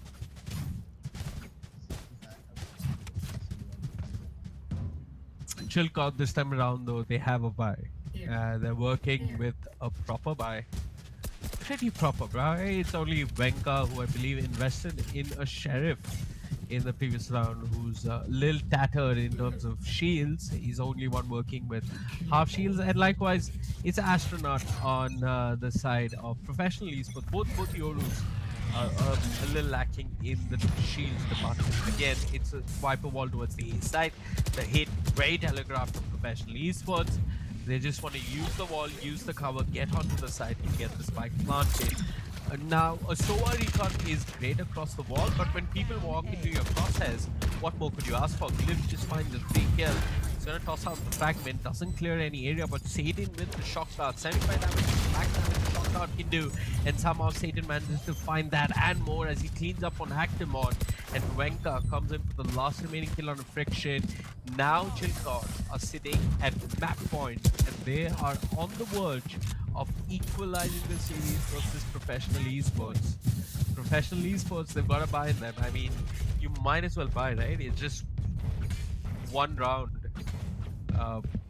That one round is the only buffer you have, so you might as well force. And yeah, Professional Esports are going to do just that. They're going to force up on their players. I'm just looking at the utility that they can work with. Nothing phenomenal. If Astronaut gets an orb, he's going to have the dimensional drift to work with. That's about it. So yeah, Astronaut really wants that orb, and he's going to do just that. He's going to send the dump forward. Alongside him is Panprag. The Viper Wall deployed. Once again, a very telegraphed A hit. No one on the A side except Cliff, but Cliff should know that there's a Yoru in the vicinity. A flash falls out, and Astronaut will disengage, but it's Activon who pushes forward and cleans up on Cliff. Both Eulis playing off each other to near perfection, but Venka on the lurk. So quick, they might not be ready for it. He's found Astronaut, tosses out a flash, but blinds himself in the process. And there's... I mean, I can't be serious about this. Panparag, speaking of his own flash, offline, gets the kill nonetheless. It's now just one man though, and Scammers has got issues that he has to deal with. The Viper smoke deployed. He's going to pre-fire the spike, but I believe Techno got half the defuse off. If Chilcott... Okay, wait, hold on. Their jet has disconnected. Am I seeing that right? Because jet... Yeah, their jet disconnected. So Chilcott, they're facing a couple of technical issues as well. Fortunately for them, they've got a reasonable buffer to work with in terms of rounds.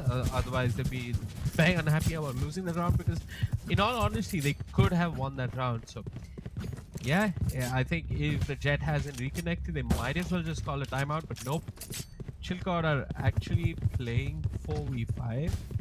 Is that the plan, guys? Come on.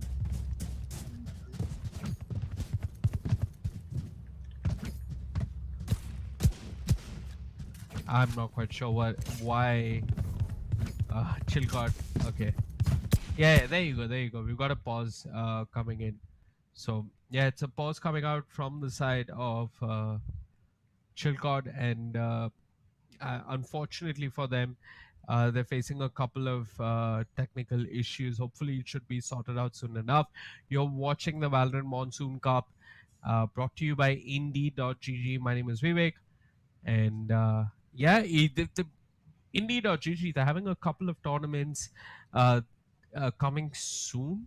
If you want to register for these tournaments, and some of these tournaments are happening on Web3 based platforms, on Web3 based games like EV.io, which is one that I've actually played, which is a very fun shooter. So there you go, prize pool of $2,200.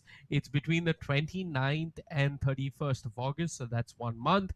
Have you registered yet? No, I haven't. But if you want to register, you can click on the Discord link. That's a pinned message on the YouTube chat, and you can join the Indie.gg Discord. It's a welcoming space for Web3 enthusiasts, and I'm sure you'll meet a lot of like-minded people. So do join the Discord. Do hurry and register while slots remain. This is the other game, Thetan Arena. It's between 1st and 4th September. So there's still time for it. You still got plenty of time to register. $1,200 prize pool, and yeah, register while slots remain. Else does, as the graphic says. So probably want to register as soon as possible. This seems like a fun game. I haven't checked this one out. I've heard about this. I have a few friends that play this game. But yeah, this seems like a game that I want to check out. I don't know. I'm probably actually just gonna. Yeah, I think it's got like, it's not so EV.io is very classic. If you played any tactical shooter or any arena game, I'd like you to think more of arena games like Quake. So if you played any of those games, EV.io is something that will definitely catch your interest. And Thetan Arena, I believe it's got quite a thriving esports scene. A lot of people are playing it, mainly in Southeast Asia. So yeah, Indie.gg, these are some of the upcoming Web3 based tournaments. So do check them out. Do sign up for them. And yeah, most importantly, guys, those of you tuning in, if you're an enthusiast in the Web3 space, do check out the Discord, which is pinned. For now, though, we're back into the game, and Scammers is going to light up the kill feed straight away. The action with pause, not a moment to breathe, as they get a couple of kills, but Techno will pull it back. Enough. Techno knows exactly where the KO is. He knows that there's somebody sneaking up that corner. Oh, Scam is blindsided, will end up dying. Techno and Sadie cleaning up, just one man all by himself. Friction dealt with. Techno, I mean, he had an impressive performance in the first half. 7-0, near flawless stuff coming out from him in the first half. And yeah, they lose a couple of rounds in the second half, but eventually they say enough is enough.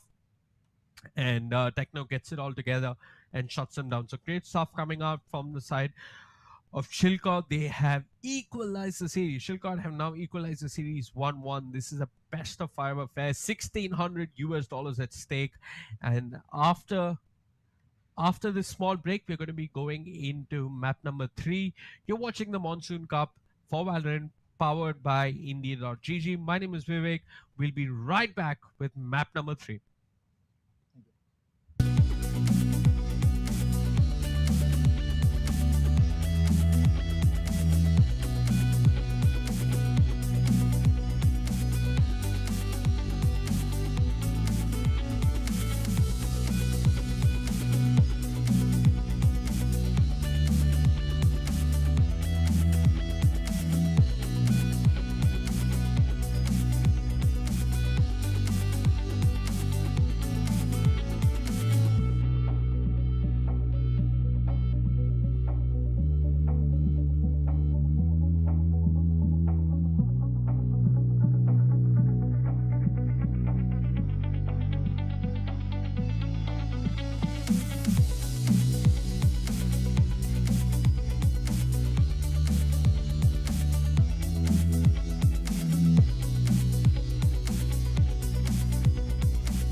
Welcome back, everyone. I had a small power cut, but Vivek handled it like a champ. And we're back right now. We're going to be heading into Map 3 in this best of 5 between Chilcod and Professional Esports. To recap, Map 1 was won by Professional Esports. They took us in 13 to 6. But on Breeze, Chilcod proved exactly why they're a dominant force on that particular map with a scoreline of 13 to 4, I believe it was by the end of it. So, looking at Map 3, I have very high expectations for this map. Hopefully, it goes a bit closer than the other two did so far. But Vivek, what did you think about Breeze? I mean, it's interesting. Both the maps that we've seen have been one-sided, rather one-sided, and I don't know what to make of these teams. It's going to be very hard for me to make a prediction for our next map, which is going to be Bind or Binod, as some people call it. What? I've never heard it being called that. Of course, Bind, Binod, all common names in the Indian subcontinent for this lovely I've heard map. people call it Bindi. I don't know why, but Okay, Bindi. That's a first. I've never heard that. But yeah, so this is certainly some photo of Bind that I've not seen. I'm guessing it's B long, but it it's looks too scenic. yeah, it's a very artistic reinterpretation of B long. But yeah, it's interesting. I mean, you could just hop out of the map and decide not to take part in Valorant at all. But yeah, the agents are like, are we going to see a Yoru? Nope, we're going to see a Neon and Raze, and that agent select screen. I couldn't register, but I did see a Sky. Sky was something that Indian teams were playing quite a bit on this map. I think this is one of the maps where uh, Sky is considered to be a viable initiator. Mhm. I think this and Haven, I believe. Haven, but I'm not sold on it. But yeah, this is the one map where like all across the world people pick up Sky a little bit. I think we did see Raze and Neon on one team. I'm fully in favor of Raze on this map. A lot of obvious stuff that you can do with Raze, Mhm. just clearing angles and whatnot. But yeah, I think once we hop into the game, we can look at the agents a little bit more closely. Yeah, you were right. There is going to be a sky for the side of professional esports who have opted to go in for that double initiator pick as well as the chamber that they've been running for the past two maps. Chilcot, though, they've gone back to picking up their single sentinel as so far as chamber can be called a sentinel, but they're also going to be going in for a very aggressive double door this pick. And I like that they've gone for the brimstone as their controller of choice. Like, sure, Omen lets you do a little bit more fun stuff like teleporting and etc. But brimstone just has such a viable kit, especially on a map like Bind where the sites are so comparatively constricted, I would say.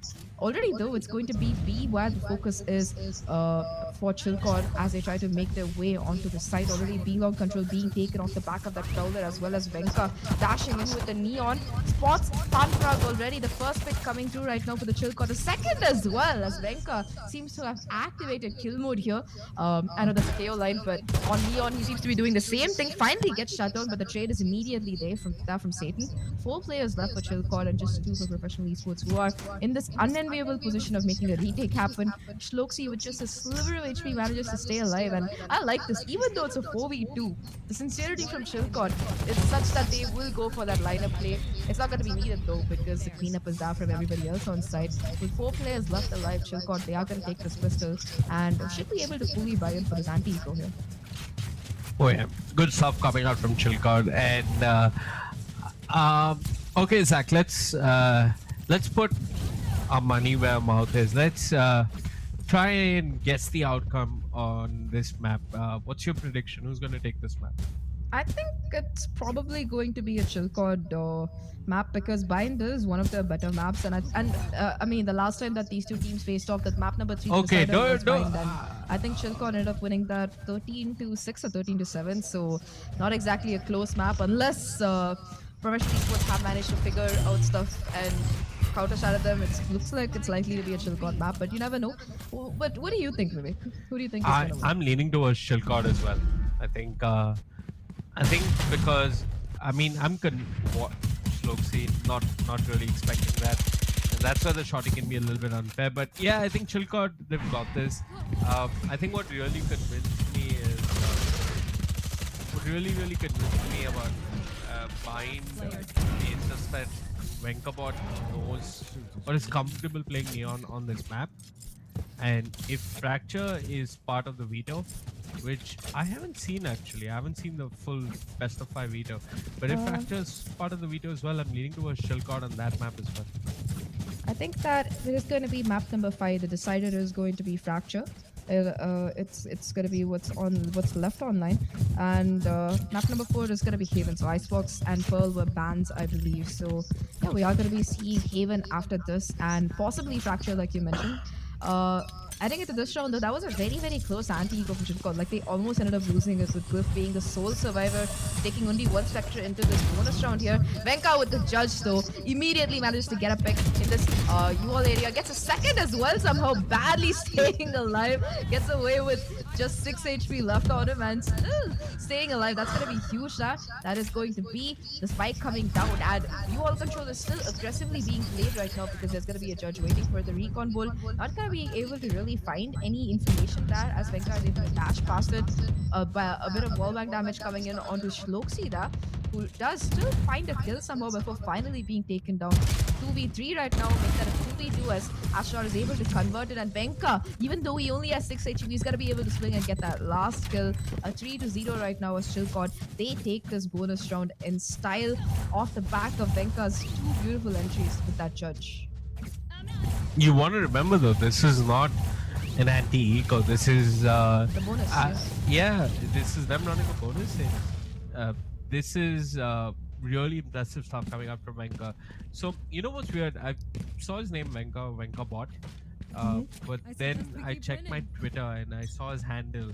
And about 2 months ago, somebody made a thread on like possibly upcoming players or like really good players, really good duelists that you want to look out for. And somebody said Venka. At that time, I didn't know who he was. I think he wasn't even at that time. I'm not sure.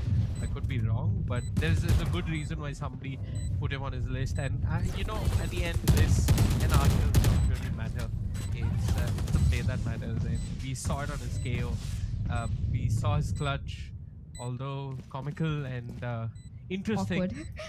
Yeah, I didn't say he said it, but yeah, it was really good stuff coming out. But Astronaut isn't going to go down without a fight. He's managed to put that one kill with the Spectre, but okay.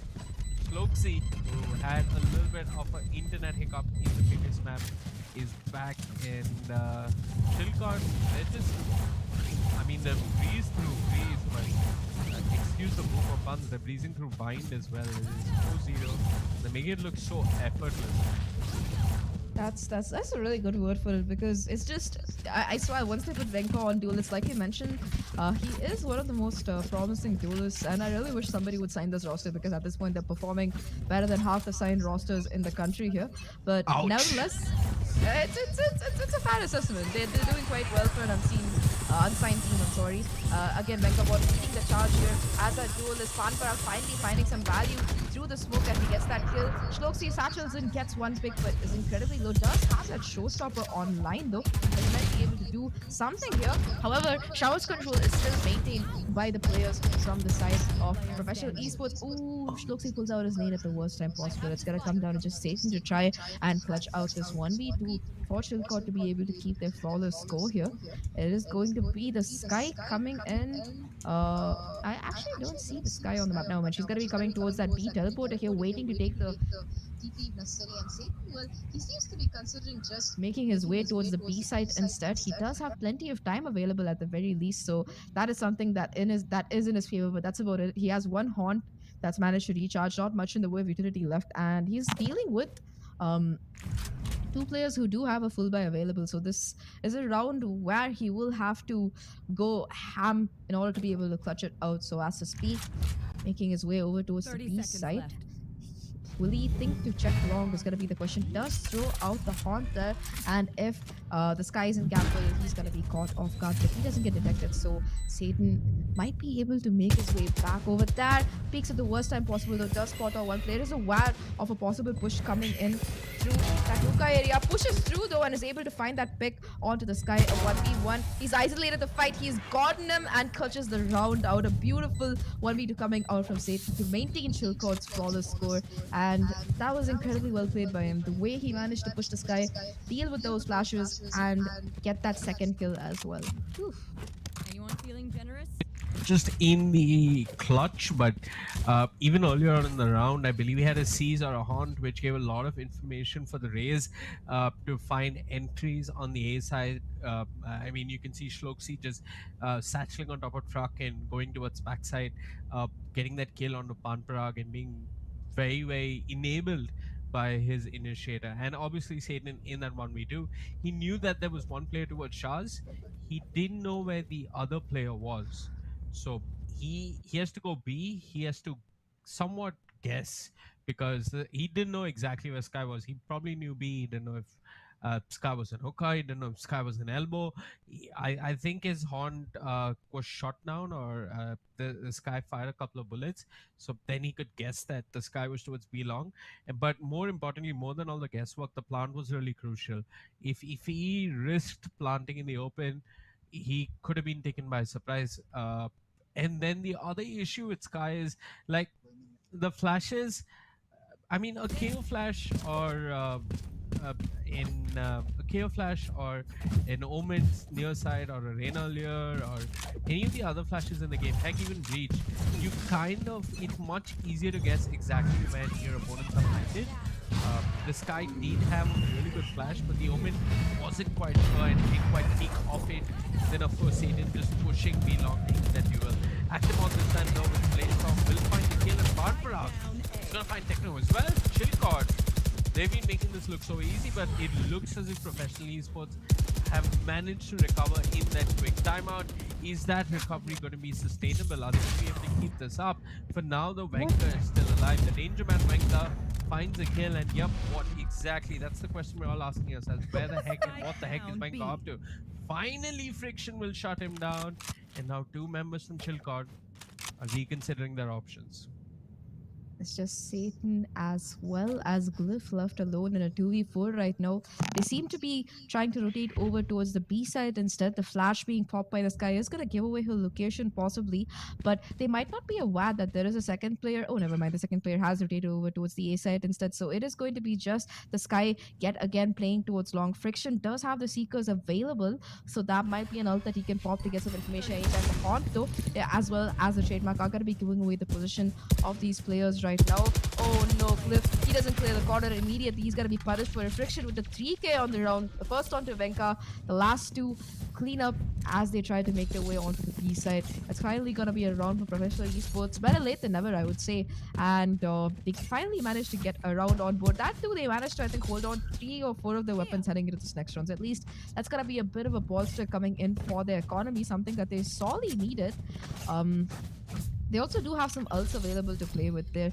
They do have the Hunter's Fury as well as the Seekers from the Sky here. But for the side of Chilcott, Venka, he still has that overdrive available. And with the buff coming in, Vivek, that ultimate is absolutely insane for lack of a better word. You get 2 headshots, it's going to be the end of things. Already the execute coming through off the back of the Brimstone being committed towards the call as well as okay, so that was an excellent peek coming in from Shloksi, who just jumps, bounces onto the jet. In fact, Scam is holding strong but is only able to really find one here. Paranoia comes through, but at close range it's not going to do much as Satan just runs into Ashnor and takes him down.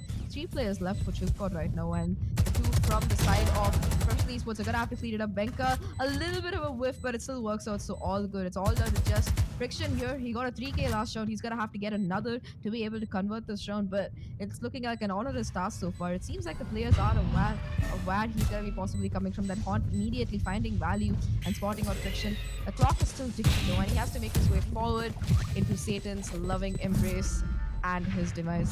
That sounded so cool. Satan's loving embrace. Yeah. I mean, I've never had a loving embrace in my life, so just that thought, even if it's from Satan, seems very heartwarming. But yeah, I think Satan's 17. okay. You said that, and I was talking about the other Satan. Ah, yes, the original. Yeah. But yeah, that was an interesting peak coming up from Sluxy. Of course, a lot of these builders are peaking on the back of information that they're getting primarily from Satan. Yeah, Satan this time clearing out with the Prowler. There's the Horn, again, a little bit of intimidation. Smokes have been deployed, and with the Nightfall, they're just going to move on to the side. It gets a little bit messy though, as Astronaut and Richard will try and not give up the site for free, but they will be shut down. Panparag gets one through.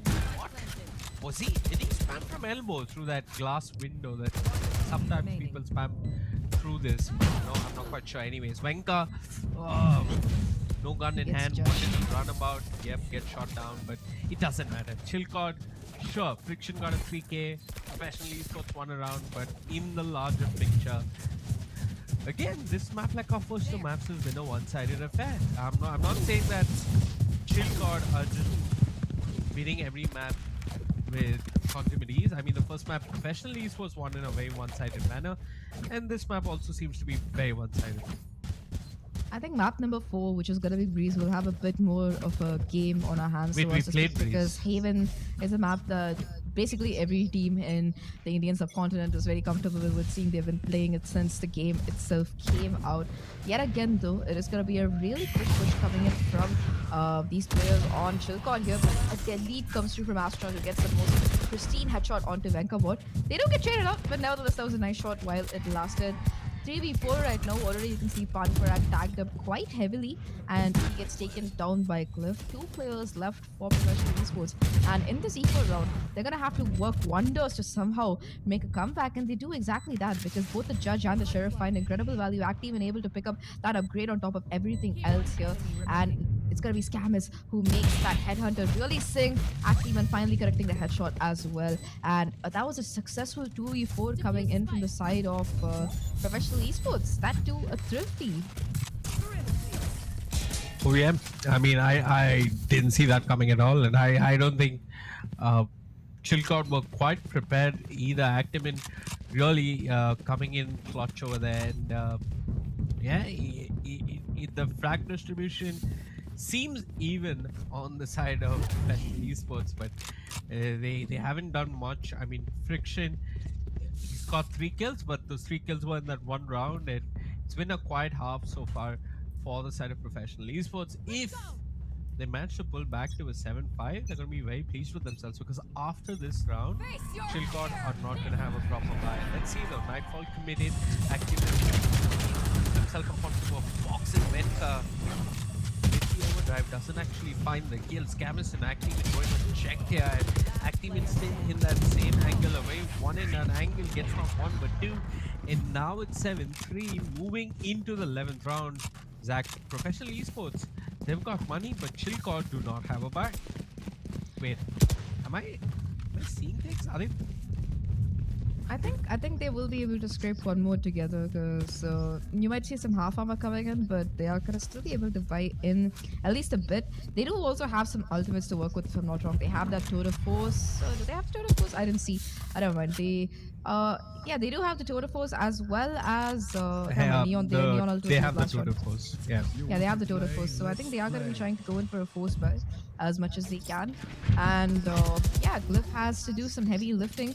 Or you can see him pushing out already. Might be able to spot the shoulder of the Jet. Does in fact connect the shot, but that wall bang is going to bring him down to low HP rather than taking him out entirely. He's going to be pushed off the angle as well, and this might just be bait here. They have to check that upper corner. There is an woman sitting pretty there, lying in wait for the players from Chillcod if they get a little bit too aggressive, a little bit too overeager here. And they're not going to be clearing it. Oh, this is a feast for the taking right now, but he only finds 1. Poor Astronaut gets a little bit too greedy. He does do a lot of damage on Venka though. The thing is, off the back of that plant, the Brimstone for the side of Chilcot has the Orbital Strike available right now, and that is going to cause a great deal of difficulty for these players because this man, he seems like he knows his lineups. He has an ultimate as well, and even if they manage to take down every other player for Chilcot, unless they do it in quick enough time, it's going to make things very, very rough.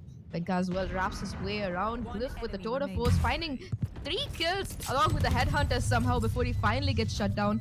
It's all just up to friction. In this 1v2 situation, the Seekers are invested to know the position of these players. Spots out one, gets the headshot. It's all down to just Venka to keep Chilcot's Chilcot alive in this round, but the clock is still ticking and friction. Well, he's just gonna go in for the save. Instead, round number 8 coming in for Chilcot, and it is looking like a possible 9-3 half unless Professional Esports get themselves together. Last round. Yeah, professional esports. I mean, Astronaut was in a really good position, right?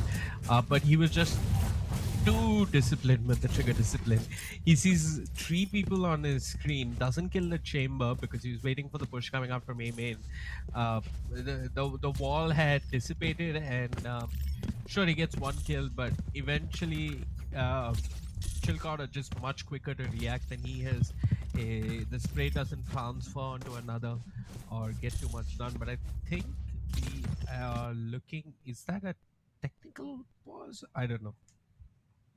Technical, tactical, a pause is a pause. But let's talk about the way Chilcot has been playing this map so far. I think both on Breeze as well as Bind, they've taken W key gaming to a whole new level. It's like Yeah. like in that break between Ascent and Breeze, they loaded up some Paper X games or Edward Gaming games. They took a few look at the walls and like, yeah, let's just emulate this style because it's exactly what it seemed like heading into these 2 maps so far. Especially Venka bot, my god, he is a beast on the duelist, whichever one you do put him on. And I feel like if they had tossed him on the Jet or even the Neon during the first map of Ascent, I think that the scoreline might have been much closer than we thought. The Jet or the Neon. Yeah, I think he played the KO.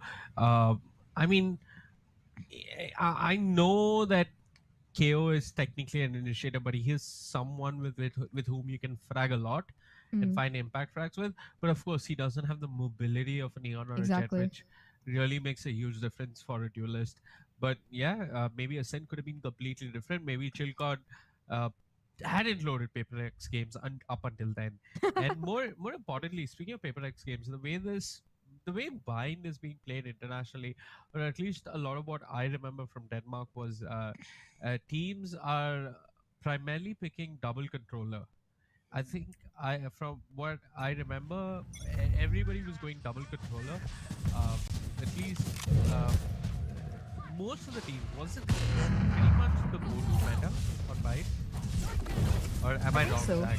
No, it was both. But back then, Viper was played more as a sentinel than as an actual controller. So she adds a little bit more advantage. So already you can see off the back of that showstopper, which is going to be a Rosa Earl, Chilcot successfully managed to get the side. So we're looking at, for the first time in this half, I believe, a full 5-on-5 retake coming in from these players. The Brimstone is still available, but it is going to be Actiman striking first with that demonic headshot with the Blade Storm, taking on Shloxi.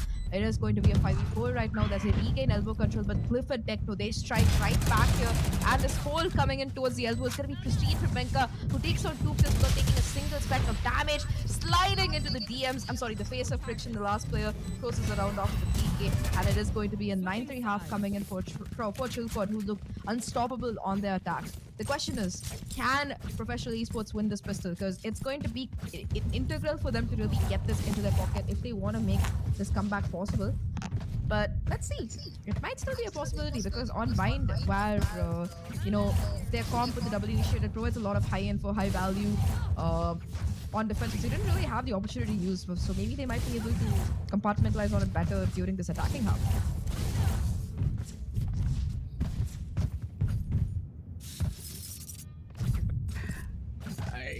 Look, one can make a case that hey, Chilcot had 2 duelists, they should do better on. I mean, they're meant to at least do better on attack than defense. But I don't think Chilcot, in terms of their comp, are very susceptible to losing rounds on defense. But who knows? We could be completely wrong. Professional esports, however, they're going to be super patient. The spike is walking towards hookah. It's a lazy afternoon on Bind as Professional esports trying to gather any information. So they're playing so slow, but the only information they have or they got, is where the chamber was. And now immediately B-Long gets smoked, the trademark gets destroyed, so that's more information for Glyph. And yeah, it's going to be really painful to push through these Brim smokes. I mean, they can just wait them out. The Brimstone is likely to only have 2, or even if he has 3 smokes, they're gonna run out pretty soon. It seems like that's what's gonna be happening as the waiting game comes through right now from these players on professional esports. Chilcod, however, they gotta get the first blood as Shloxi shuts down AK Actimon. here. Ooh, but on the B, the execute is coming through. Skykam is finding one before getting to Techno. All alone on site, has to hold strong here, but Panparag's classic is just stronger, hits better. And it's also going to bring down Venkabot to incredibly low HP. Panparag strikes yet again. A 2v1 right now. It's all down to just the Omen, who is not going to be able to find anything as Shloxi shuts him down. A 3 on the round for the race. And we're looking at a possible 13-4 or 13-5 yet again for Chilcod, who are looking unstoppable, for lack of a better word, on this map. Oh yeah. Good stuff coming out from Scammers though. Gotta give him credit. He knows how Chambers like to play, but he knew that Glyph would TP on top of that small little ledge over there, and he peeks. I mean, pretty much peeks on that knowledge of his and gets that opening kill towards B. Unfortunately, though, Actiman ends up dying towards the shot, and despite that early kill, Techno buys enough time on the Brimstone for them to hold on to the B side. Now, a lot of regression towards A shot. This kind of push and this kind of information is very useful. They stacked up Booker. Look at this stack coming out from the side of Chico to Zuka, and they're just going to slide through. Wenka, good for one. The nade and the paint shots being dominated. They find more. Satan takes care of Fun Parag. And Dinked Friction will end up dying. And look at this. The members from the side of the are running for their darn lives. Astronaut gets one to the sheriff, but he's going to be quickly taken down. And Scammers doesn't live too long. Professional esports, unfortunately, couldn't do much that round. It was an anti-eco, but yeah, Chilcot really just surrounding them and enveloping them from A shot, from the teleport, really pushing back professional esports. But now they have a bye. Indeed, and this is gonna be professional esports' last chance to really try and hold on to this particular map here, because if they lose this, they're looking at match point for Chilcod as well as a completely deficit lost economy for themselves. They do have the advantage of these rifles to work with on this attacking half right now, but it seems like Chilcod, they're going to be taking matters into their own hands as they push through short here. The Prowler not really going to be finding much value. It's not going to be spotting out the Sky stuck in spawn. And off the back of the Chilcod, well, they're just going to move a bit back and chill out on the A side instead, as opposed to getting super aggressive. Looking at the positioning of these players, though, it does seem like they are looking towards perhaps a B stack right now, with only Shloxi left alone inside that U-Haul area, trying to hold on to the side. The execute is imminent, it seems like, looking at the position of these players from professional esports here.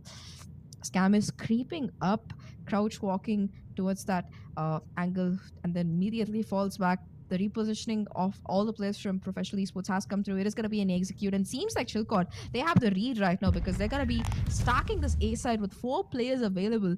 The moment this comes to the Brim Smokes, yet again buying so much time right now, and this just looks really funny to me. Like you keep seeing 2 players in spawn running back and forth. They've run the distance at least twice. Glyph gets stacked up. I'm not sure what went wrong, but didn't want to reposition. I think he had a rendezvous, but I don't know what went wrong for Glyph. Anyway, Chilcot lose a member, and like you mentioned, that their members were running through spawn, but Techno finds the kill, and he puts back parity in terms of numbers. Unfortunately, Friction, Astronaut, and Scammers most to Chilcon and Venkabot. He's done a lot, but he can only do so much. 4-11 professional esports. The team whose favorite social media is LinkedIn are putting in the work. Oh, that's a good one.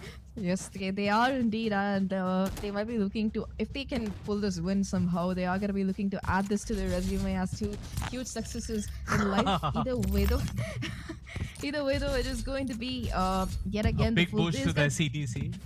Big Ray's extra profit stonks. I can see the meme being played out right before my eyes, but it is going to be Chilcott's full buy on this particular round. And again, you see Venka getting a little bit aggressive with the help of the boom bot, but not going to be pushing too far, which is a good call because I think for the first 30 seconds, the players from professional esports, they're scared of Chilcott at this point. They want to make sure that they don't get pushed or over aggressed on, and they're happy to wait it out because they know that Chilcott have a tendency to get a little bit aggressive, though they're not giving into that right now. 3 players, in fact, pushing towards the showers area. Six might be caught off guard if he's unlucky enough, and in fact, he's gonna get brutally wallbanged to death. A sad demise for a promising player. 4 players left for Chilcott, 2 of which, I'm sorry, there's only 1 left on the B side as well, and that seems like that's why the execute is imminently going to be, unless they do decide to rotate around. You can see that they are considering going towards the A side instead, as the spike makes its way back towards short. It is Venka playing super aggressively though, peeks out, gets a kill, and immediately manages to slide and run away, zooming away, so as to speak. And this is more funny because Venka is literally a zoomer. But generational talks aside, it is the things back down to a 4v4, and the executor is going to be coming onto the A side instead. While there are 2 players from Chilcott lying in wait, the third coming to back them up right now. Venka still holding on to his critical U-Haul's position before he finally gets shut down by Astronaut. A 3v4 right now, and the retake has to come through. Oh, Spike down A. So there's no retake. It's just Shloksi all by himself, single-handedly winning that round for the side of Chilcott, as they are now sitting at map point. Both the predictions seem to be on track, and more importantly than our predictions, Chilcott will be taking a lead in this best of 5 grand finale if they do manage to win one more round. And yeah, there you go. Gorgeous replay of what Shloksi did. Okay, I think we missed it. yes, we did, unfortunately, but it's okay. Anybody who does want to watch, you can just rewind on YouTube. We don't have that privilege, but you guys do. So go ahead. Off the back of that 3K, though, it is going to be Shloksi who has that showstopper ready to go. The moment he hears a lot of people, the moment he has it down, he's going to be able to get that pick. Already, Venka getting aggressive yet again. Spots out that player, as well as gets a second off the back of that overdrive. He is overheating and an overdrive right now. Ooh, he does get the third as well. Tosses the stun at the wrong time, though, and Scamus is finally going to be able to shut him down. Shloksi's there, gets the showstopper, gets the pick. It's just 2 players left right now for professional esports. Make that one all down to the Omen, who has to close out this 1v4 to keep his team alive in this best of 5. In this match here. He's going to be spotted out by that Prowler, making things even worse. On being destroyed, Astronaut able to find one, but that's going to be all he gets because Shloksi, again with a 3K on the round, is going to be able to get Chilcott their second map in this best of 5, leaving them with the need to only win one more map to be able to take this. But what a phenomenal performance coming in from Chilcott here, who after losing the first map, you expect them to be a little bit demotivated, a little bit derailed, but nope. They come back swinging into Breeze, and they carry on the momentum that they gained off that 13-4 win, and do the same on Bind as well. Absolutely great stuff coming up from Chilcott.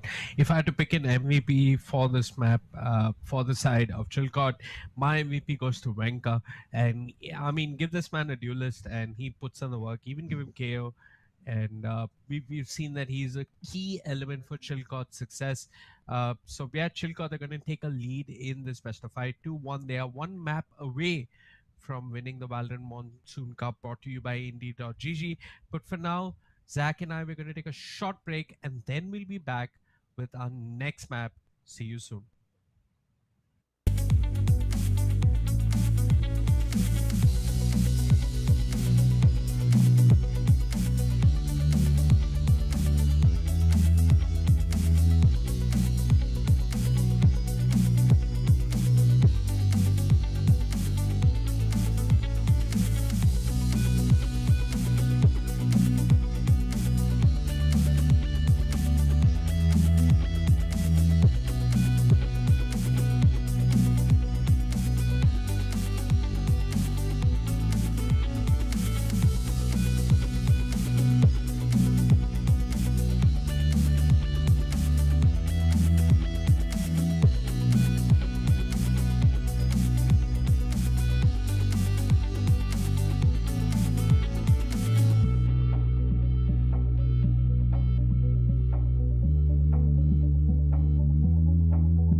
Welcome back, everyone, to the specified grand finals for the Monsoon Cup, brought to you by IndiGG. We're heading to map number 4 right now, which is going to be Haven, chosen by Chilcot, I believe. So this is going to be an interesting map. I think Chilcot are already one map up. They are 2-1 right now, and if they can somehow convert Haven, that's going to be a 3-1 victory heading in their favor. As for professional esports, they're going to have to try and make this work so that they can take this to map number 5, which is going to be Fracture. So things looking a little bit rough for them right now, but this is a map where they have played Chilcot before and they managed to beat them at their own game 13-10.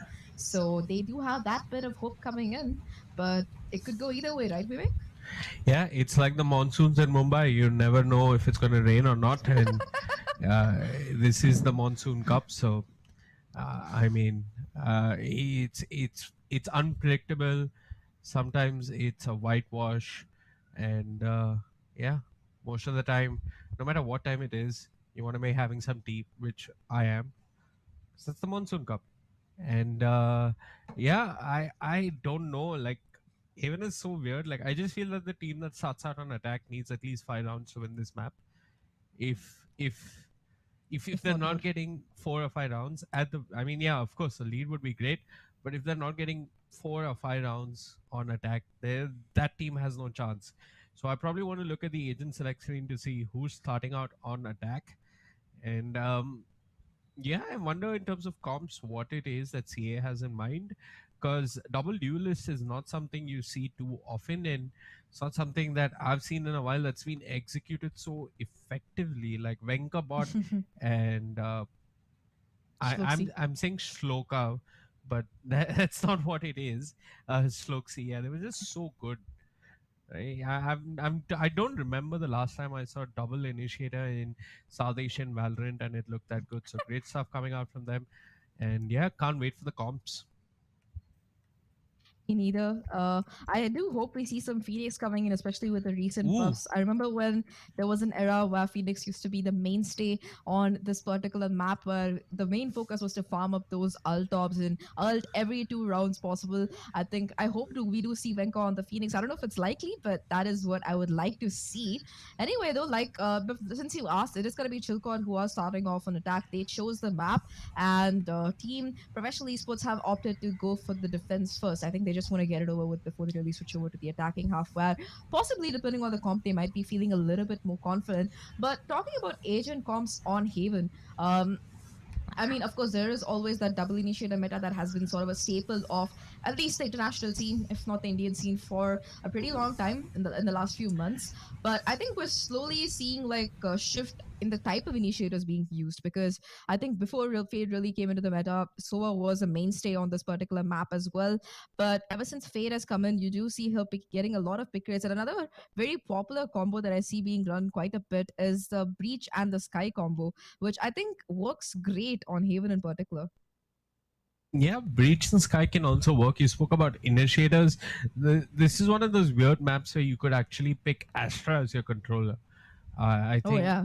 yeah, this is one of the maps where like you can really put Astra to good use.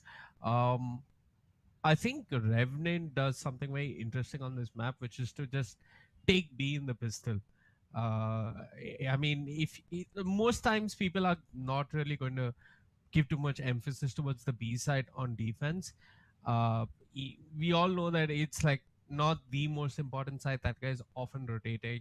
So the teams that have a B hit planned, which sounds really weird to say, are gonna, yeah, I think taking B is like really underrated on this map. It's like the worst side in after plans, but sometimes you can get away with it if you planned a play for the B side.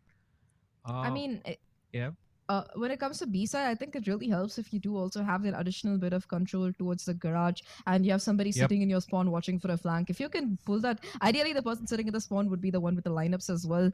yep, You see it quite often. Those are the rounds it, where the B plant usually yep. works out. Also, just if you buy phantoms and sit towards that mid area and just spray at anybody trying to defuse a spike, that works out great too. But yeah, it's a very comparatively easier side to retake than say A or C, which works out great. And one of the things that I noticed on this map is, despite Chamber being the most picked agent, you do see quite a bit of Killjoy coming in as well, which is very surprising to me because being an agent limited by like the range of a utility, it's an interesting pick.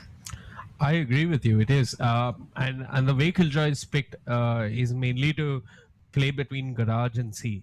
I mean, sure, they're flexible about it, but at least in South Asia, Enigma is one of the teams that like to pick up Killjoy on this map. It's either Antidote or Rexy that ends up playing it. Even a lot of times Antidote. What the heck, Reina? I like how you just died inside a little bit, but it's yet again going to be the double duelist coming in for Chilcott here. It seems like Venka's determined to play every single duelist possible over the course of this best of 5. I think he picked what did he pick on map number 1? Remind me.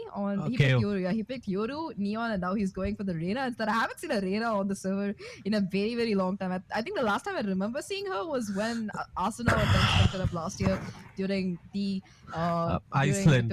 during Iceland Reykjavik. Yeah. So I haven't seen her on the server in a tournament since then. But let's see what Veka can do with her. On the opposite side, though, it's gonna be a bit more of a conservative Select your agent.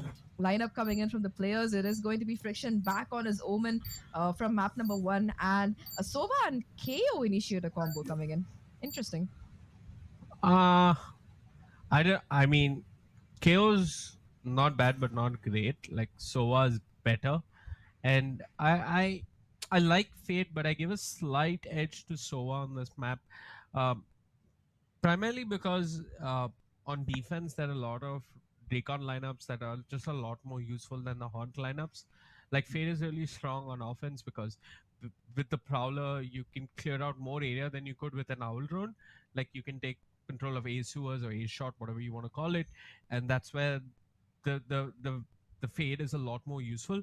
But on defense, there's a very easy. There are a lot of SOA lineups that can really be problematic. There's one that gets a lot of early information towards A. There's more like clearing out garage.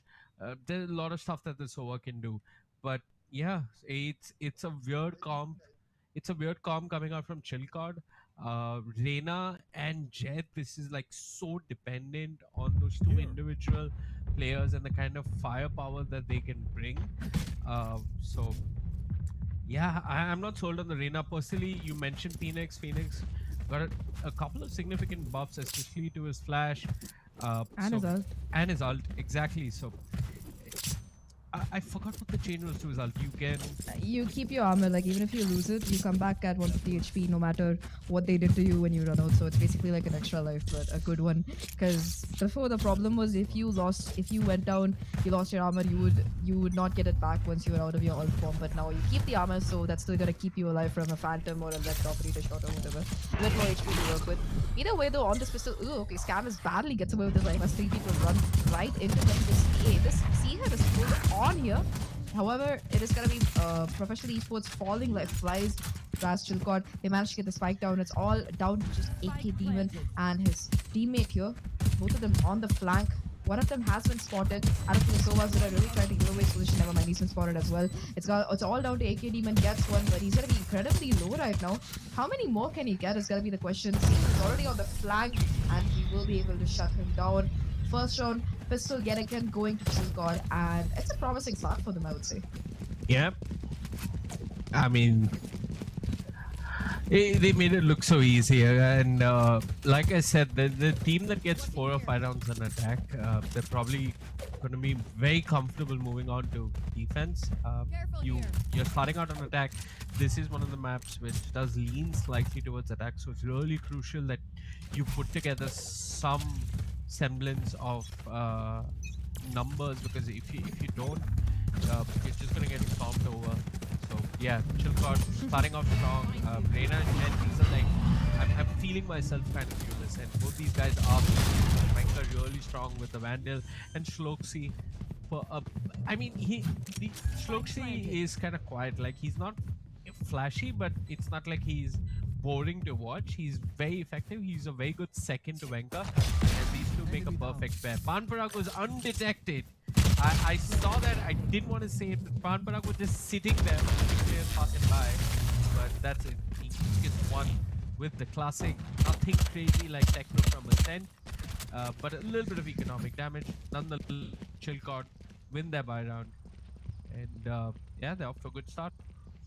I think that they also managed to keep three of their players alive during the course of that anti-eco, so that is some carryover that we're going to be seeing from them. However, the full buy is finally going to be kicking in right now for these players from the side of professional esports.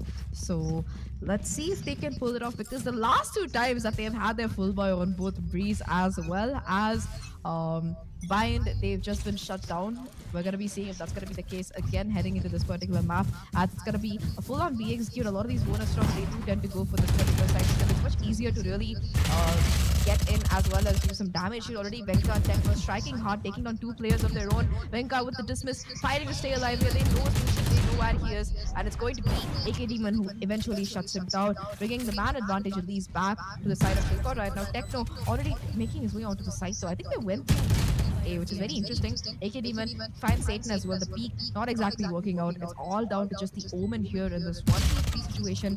Who gets one? Scamus gets shut down. It's going to be the dash coming from the Vegeta. The Paranoia is striking beautifully right now. Oh, the plays coming in from him. It's going to be an Omen versus Omen 1v1. They know the position, but he overheats. Just a little bit of friction finally shuts him down. But that was a round that looked so scary enough for professional esports. They might win it, but at what cost? It's a fighting victory if there ever was one, because they're only going to keep one of these rifles heading into round number 2. Round number 4, sorry, as they go up against Chilcott full buy. Yeah, Chilcott were running a bonus. It was only Venka that managed to purchase a rifle after winning the pistol. But yeah, I think Chilcott, they're going to have a decent buy, and professional esports, their buy is going to look a little bit shaky. But again, the play from the Omen, it's not something you see too often, but blinded him and then teleports on top of a box, and AK Demon was really not sure where he needed to look or where the Omen was. It was cute to look at, and again, these Omen just pushing for information. This time, it's professional esports, and this time Fiction is going to get shut down very quickly, but he's got very reasonable support by his side as Astronaut does manage to find one, but both him and Scammers get a couple of kills. They end up dying. The seaside split wide open, Panford out with the bow and arrow, Player standing. searching for Spike information, planted. searching for kills. Will find himself in a 1v3. Panford out versus the world. Tobacco is not good for you. Yes, he immediately gets shut down by Satan here, who does prove to be the devil indeed as he comes all the way around to catch him off guard. That's gonna put professional esports economy into the dumpster here. All they are gonna be able to buy in are going to be these pistols here, which honestly they haven't found much success before, except for that one round on Bind, I think so.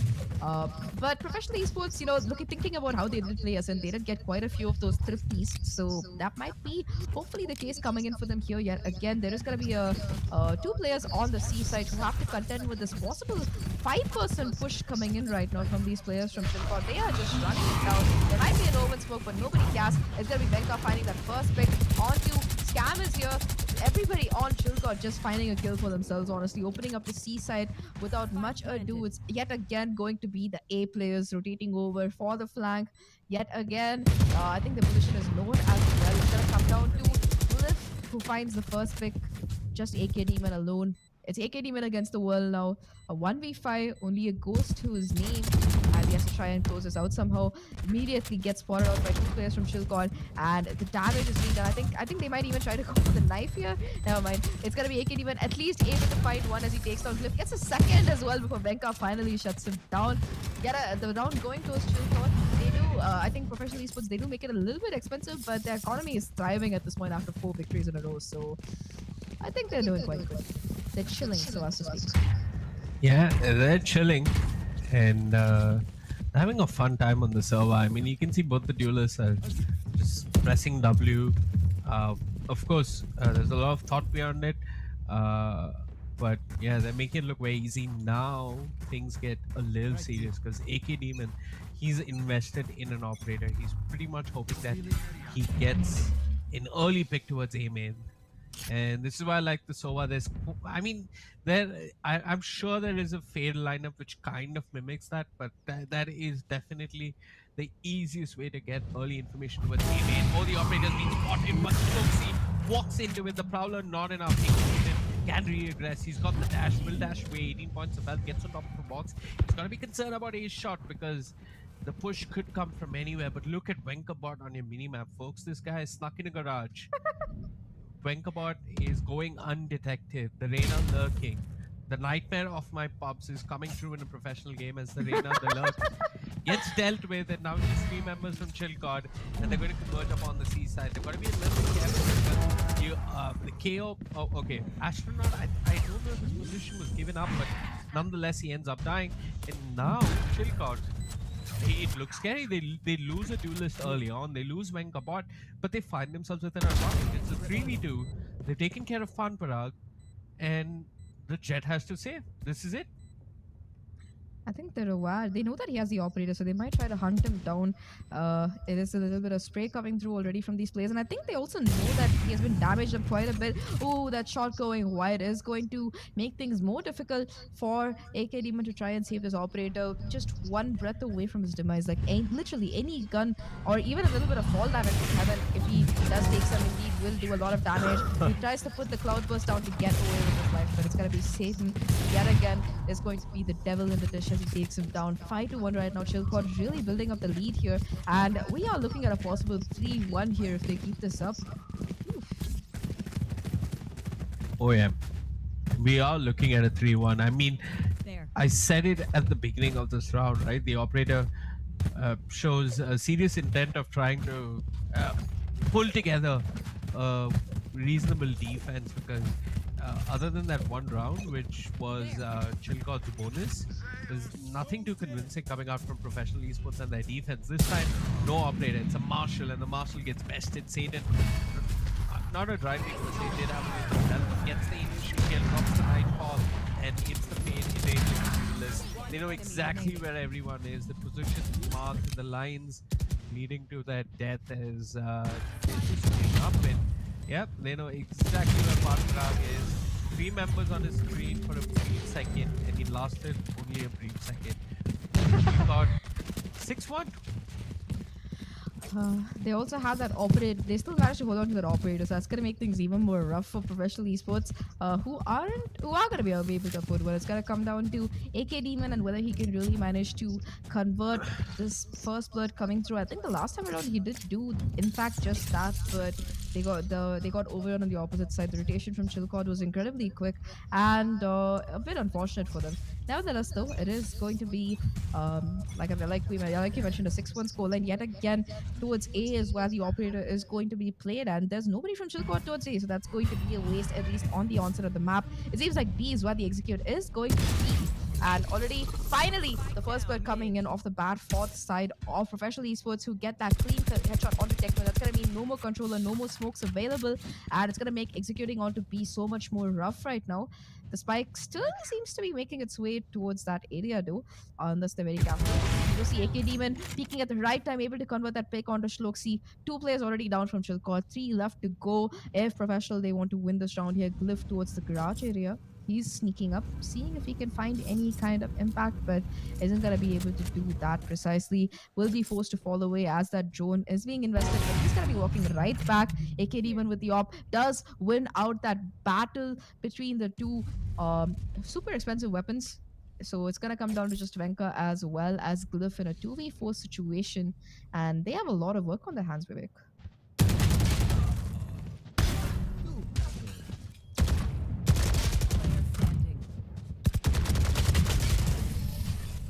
But again, the sprays this time around will not result in a 1v3 clutch. It will result in his death. 6-2 professional esports put together their second round on defense. Now, Chilcod, you can't get complacent. You can't let this end at a 6-6 half. You want to keep your momentum going. You want to close the half with a good lead. After this, you're going to have another bite to work with. But you can't just keep dying to an operator in a very... I mean, I won't call it silly because the first set was okay, but they really didn't expect AK even for the second time. But yeah, hopefully they can fix some of that. Now they're contesting Garage though. And wait, 1 second. Am I seeing this right? Yeah, they've gotten control of Garage, but this side is going to be problematic. The Jet dashes, the Jet, well, Another Jet is willing to drop a smoke and panic, but it's an absolute bloodbath as Satan and Venka are clearing over the side. But one man in one corner, Friction causing issues, will not let them pass with ease. And now it's AK Demon with the operator in a 1v2. I mean, I think he has the Blade Storm, so actually, I'm not sure. He might have the Blade Storm though, so this I think is he does. not entirely a hopeless round if he chooses to invest it. But yeah, 1v2 is not a great position that you really want to be in. He only also has that half armor to play with. He is going to be using the operator, spots out the shoulder for of Venkabot, is going to be able to get that first pick, pulls out the Blade Storm on top of everything else, methodically clearing these corners. I don't know if he's aware that the wraparound has come through, and he's not going to be. Techno is going to be able to close out that kill, opts not to pick up that operator. Never mind, he's going to be going back for it instead. 2-7 right now, and Chilcon, well, that looked like a round that the Jet could have closed out, but unfortunately for him, Techno just played him like a fiddle.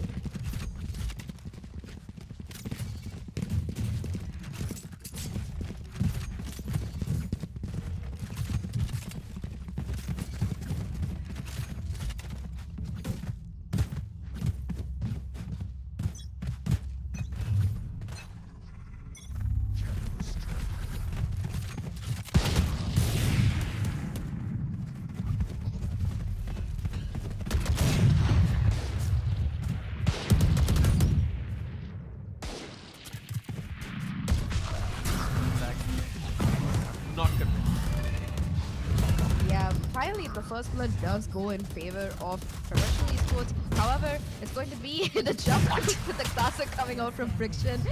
Back up from AK even as well. That is shut down Techno. It's all down to just Glyph in this 1v3. He knows the position of the Jet at least, but it's not going to matter because he's rocking at the wrong angle at the wrong time, and AK Demon is going to take full advantage of that. The cursed operator has been retrieved yet again. Every time somebody picks up this operator, it goes badly for them. That's all I want to say here.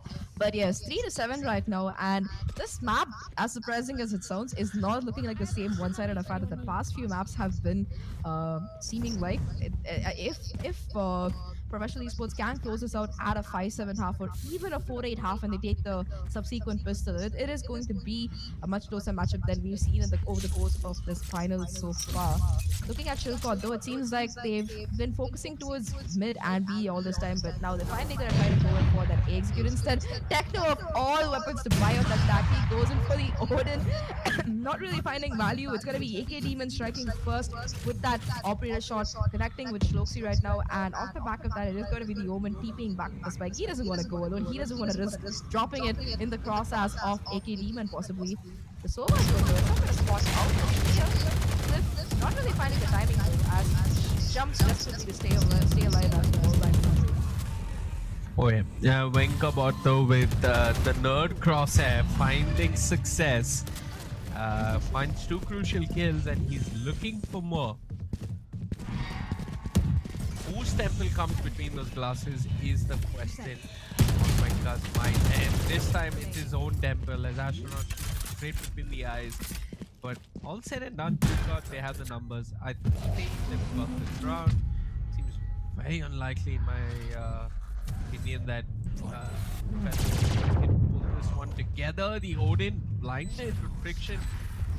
I mean, he's got a best Techno and he's gonna take a teleport. The Chamber saw him. The Chamber knows exactly what he's up to. And Friction pushed out a position, takes the duel versus the operator, wins it, and he even manages to beat the Chamber in the end. One of the worst afterbloods I've ever seen in my life. Chill, God. Oh my God. I'm gonna go back and rewatch this and clip you saying that, because that was you sounded so sad inside when you said it. But anyways, I completely agree with you that a very unfortunate situation. I think Chilcot got a little bit too cocky there and ended up paying for it, because Friction pulls off a demonic clutch to be able to take us to a possible 5-7 half. Chilcot though, look at the ultimates they have. They have 4 online, and Techno, he's only 2 away from his own. So yeah, you never know. They're gonna have everything and the kitchen sink to throw at these players from professional esports heading into this particular round. AK Demon has managed to get his hands back on the trusty operator. This time, hopefully, it doesn't prove to be a curse, as it seems like Chilcot, they're just going to be running it down towards the B side instead. Astronaut does have the null command, and this can be crucial to shut down the coming in from these players. The ultimate army coming in conjunction. Pancharat with the Hunter Fury is going to be able to find one. Techno is going to be taken down. That's going to be no more smokes right now. And Shloksi is on the push here. And the shot goes wide, and he's going to be able to get that pick. And yet again, Chilcott will go in for this push from mid towards the A site, finding the plant. And let's see if their post-plant situation is better this time around, Vivek. I'm not going to say anything. I'm sorry. I think even Chilcott knows that that is not how they would have normally played that after plan in any other situation. What is this? Friction somehow brings out the worst in people, but Flip says, guys, enough is enough. If there's one player for Chilcott who didn't mess around that on the previous round, it was Lifta. Yeah. I mean, no, I'm not taking anything away from Friction, but yeah, great stuff coming out from Chilcott. I just want to point out what they're doing and what they've done a couple of rounds is just going B towards A. I think when you take B, and we were discussing after plans in B, you need someone towards garage or you need someone towards window. But if you take A connector, and A connector is a very problematic place for the defenders as well because they don't like to get stuck there. So if you take A connector, it's great for an after plant on the B side. So they don't just take A connector, they take A itself. And I'm not seen. No, it's really interesting. I think that's a very neat call. We don't see I'm not seeing teams try and make that play, but what they did just now, that's also rather interesting. As Panparag finds an early kill, but the Techno will pull back and AKD with a friction. These two single-handedly with the goal, win the round for professional esports. Well, I'm sorry, that round just has me going what, because that's the only response I can really find. It's supposed to be a pistol round, but we don't see it execute. We just see a full-on deathmatch down towards mid with just pistols happening, and the winners of that are going to be professional esports who win that extremely fertile pistol that they had to win. We're looking at a possible 6-8 scoreline now. The one advantage that really goes in their favor, in Chilcott's favor here, is that they didn't get the spike plant out, so that's going to be a little bit less of an economy that's built in. Shloksi is going to be going in for that Marshall buy here, which could prove to be important. Oh no, Techno gets spotted jumping and still somehow finds one, but that's gonna be it. And there are two more players. These shorties looking very scary right now for the players from the side of Chilcott. Ashot, he's gonna check the spotted. They're spotted, but Shloksi with the Marshall. He's going huge here, 3 on the round already. It's gonna come down to a 1v1. Scams versus Shloksi, and it's gonna be Scammers who finally closes it out, but that round looked really scary for a second for professional esports because, well, Shloksi went huge with the Marshall there. Oh yeah, great stuff coming up from Shloksi. I mean, if he's the kind of guy that has shadow play, I'm pretty sure he's clipped that one. So yeah, I want to say it was entirely in vain because he's done a serious amount of economical damage, and it's showing. Like, this is not a true bonus even. It's half a bonus, which is not really something that you can work with. And like I said, this is the difference between the Sova and the Fate. Like, Fate has to come towards A sewers and then throw out the horn to get information and alien. And the Sova way to do it is just so much more elegant. This time though, professional esports, they did win 2 rounds after the first half. They managed to come close to Chilcott in the overall scheme of things, but their buy is kind of shaky, and Chilcott just don't need to make silly mistakes, and they're doing just that, Zach. Wonderful discipline coming out. Satan pulling back at the last, and Glyph finding an opening kill, but what? Take it away, Zach. I give up.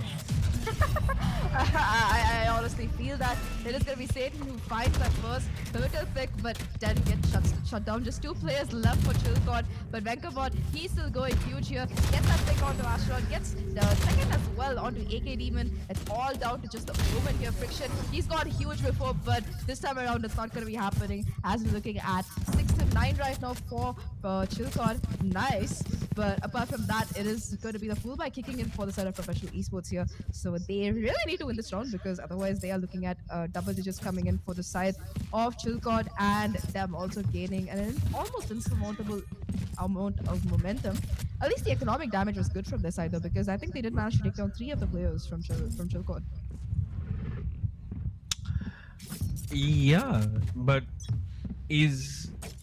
is it really affecting Chilcot this round? I mean, I see Techno with a Spectre, but I don't think the other players are too bothered by the damage they took. But this is problematic. Losing your pseudo Sentinel at the beginning of the round, or your Sentinel, depending on how you look at the game, it's kind of worrying. I like what Venkabot is doing. This is actually a play that gets you a lot of information, and when he gets a kill and the spike like that, it's huge. He recovers, he gets AK'd even as well. This is great stuff coming out from Venkabot. Single-handedly he's pulling it down together for his team, but his team elsewhere has other ambitions as they lose bodies left and right, and now it's just Techno in a 1v2. Techno's pushed out Garage, and he should know that they're moving elsewhere on the map. The spike is going to be making its way towards the A site, and the plan should be going down. But Techno, he's going to be able to get the flank here and possibly connect, isolate these 1v1s with these players. But it seems like the regroup has come through, so he's looking at a proper 1v2 right now, as all good omens do. It's going to be Friction playing in the smoke here. The right sprayed out at any second could possibly take Techno down, but it's going to be the double peak instead. You know, you walk into a smoke, you expect there to be nobody, and instead Techno is going to be greeted by two friends or enemies saying hello there, and they take him down. 7-9 right now, and finally it looks like we're going to be having a close game. Professional Esports, they're aware that they're staring down the barrel of a gun here, because if they lose Haven, it's going to be over for them. It's going to be goodbye for everybody, because it's going to be Chilcot who take the series 3-1. But they want a fracture, they want to drive it that far, and after that round, it is going to be the eco for Chilcot. So Professional Esports, they have a chance to really push for an equalizer here. Oh yeah, I mean, Professional Esports know that they are very close to coming back in the series altogether, and likewise Chilcot, they've got to be a little bit concerned. They've done a little bit of economic damage. They do not have a proper buy, but AKD is going to single-handedly win this round, and before he can even revive Astronaut, the round ends as 8-9. Now, I just want to point out one thing, Zach, that defenders really struggle if they don't have money. And, I mean, anyone does, but like, I feel it's like harder for defenders because you need your abilities to close out areas and whatnot. I mean, I completely agree with you. Especially on a map like Haven, where so many of these fights are long range. When you don't have that weaponry in hand, it's going to make things incredibly difficult. However, Chilcot, well, they are going to be back to their full buy days this time around. That knife clearing out shot by itself, knowing that there's nobody staying close to the judge. But Scammers, he's going to be aware of any kind of push coming through. He knows how Chilcot like to take milk control, and he's going to be lying in wait, immediately punishing Techno, who gets a little bit too overeager. This time around, it's going to be Shloxy playing in the corner, goes a bit undetected as well, and seems like he's willing to be re-aggressing, but he has to deal with 3 players here. If he gets too aggressive, does connect the headshot, but the trade still comes through. A jet for a jet, and all's well for Professional Esports, who retrieve the spike, and they're going to be running it down towards the seaside instead. Well, it's just Glyph left to hold the fort alone. I think that he does have a trademark for the area, so he's not going to be works too. And off the back of that smoke, the rotation immediately comes through from Chilcot, making things so much more difficult right now. But Glyph somehow, he gets to the lineup coming in safely with the backup as well. It's all down to just Scammers, and he's going to be shut down by Venkabot. Chilcot finally get double digits on the board, and what looked like a round that could have gone very badly is immediately converted into a huge W for them. That's the back of that 2K. That's a very weird round from Professional Esports, because Friction used his ultimate from the shadows to the back of site. He TPs to the back of site. I believe there was a recon in the mix as well, so they know, see, there's a recon. They know that back of site is clear, but I don't know what the attack is looking at, because Glyph just walks in and shoots 2 people looking the wrong way. Not taking anything away from Glyph, but Professional Esports are going to be really disappointed about that. I mean, you use if it's logical, you cleared back of site, you have a player there. What's the other angle that somebody could make it from? Anyway, they get caught snoozing.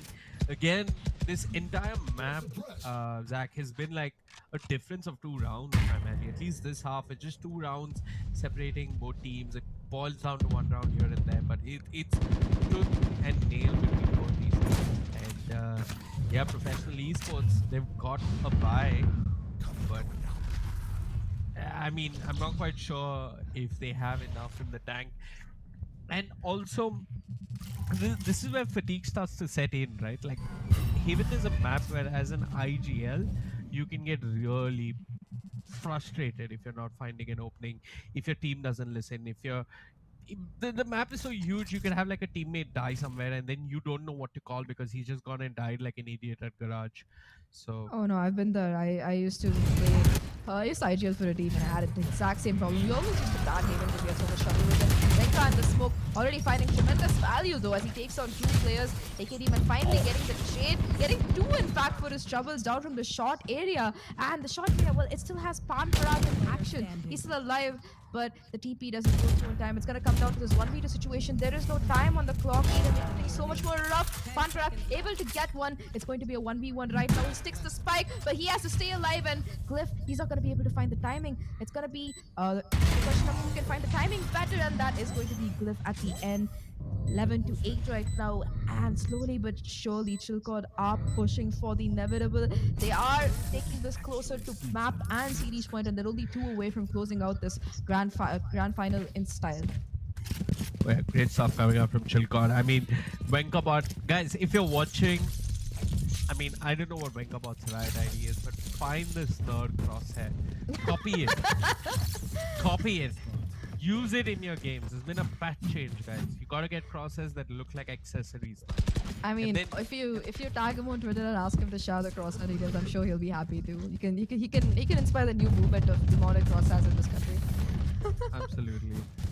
And copy this crosshair, then play your ranked games, and then calibrate your rank, and then come to Silver 3, and then don't blame me because you copied Venkabot's crosshair. But yeah, I that's mean- just my advice. Isn't Venkabot like Radiant or something?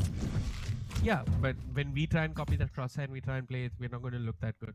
Hey, speak for yourself, man. I'm Ascendant too. Okay, I'm not saying what our medals are. I'm just saying that copy this crosshair, but I'm not assuring you that it's going to work in your ranked games. That's all that I'm saying. I'm gonna copy it. I'm gonna try it today. I'm gonna take it on my main account and see exactly what happens. But I think I'm looking at a D-rank if I do that. But looking at the scoreboard though, it is gonna be AK Demon and Glyph who are stepping up huge respectively for their teams. I think that this is going to be a round where AK Demon is going to be playing off the back of that Blade Storm, which is good because next round he might be able to possibly get that operator back online if they do win this. If they don't, well, things are looking a little bit tight. They will have the economy to be able to buy in the next round, but at that juncture, it's going to making this comeback very, very difficult. So they do have to try and convert this round. A 9-11 scoreline is much better than, letting Chilcod get the match point here. We're finally going to be heading into this round, though. So let's see where exactly professional esports are going to be attacking. It seems like they want to go in for a mid play.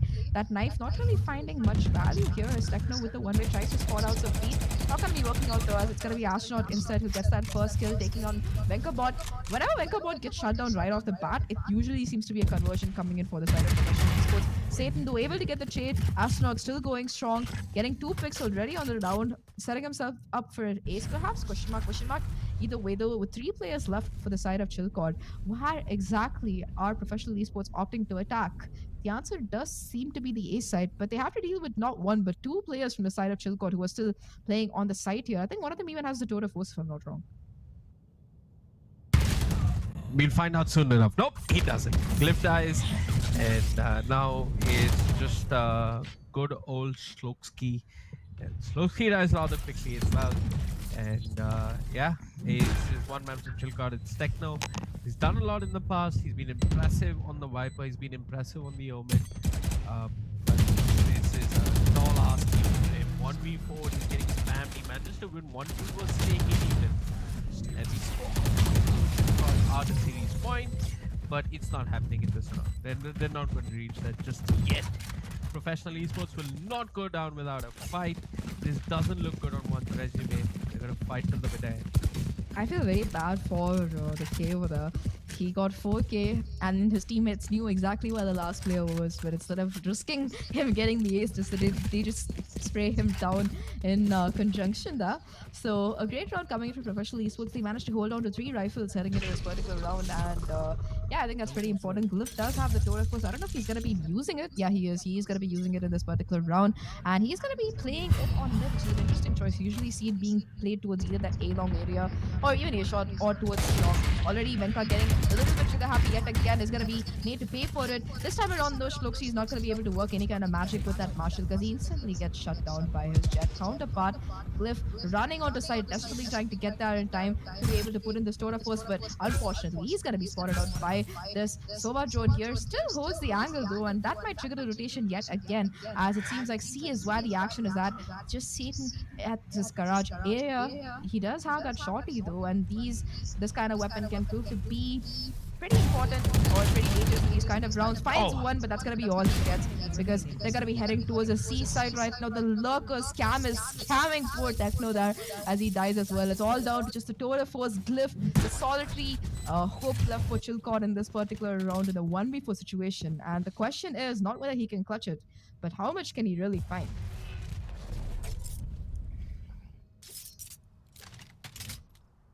It's like really a consolation gift. I don't think you can expect too much, but I personally think it's a bit of a weird choice to use the tour de force in this round.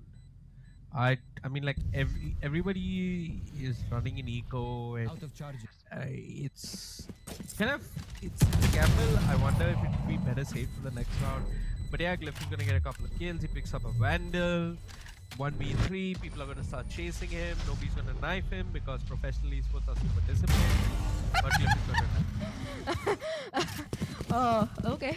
10 to 11 right now, and it seems like professional esports are on track for a successful comeback here. I think what was it? Was it 8 for half, and we're at 10-11 right now, an incredibly close game. And Chilcott, well, they're not having a very good time on this defensive half, that's for sure.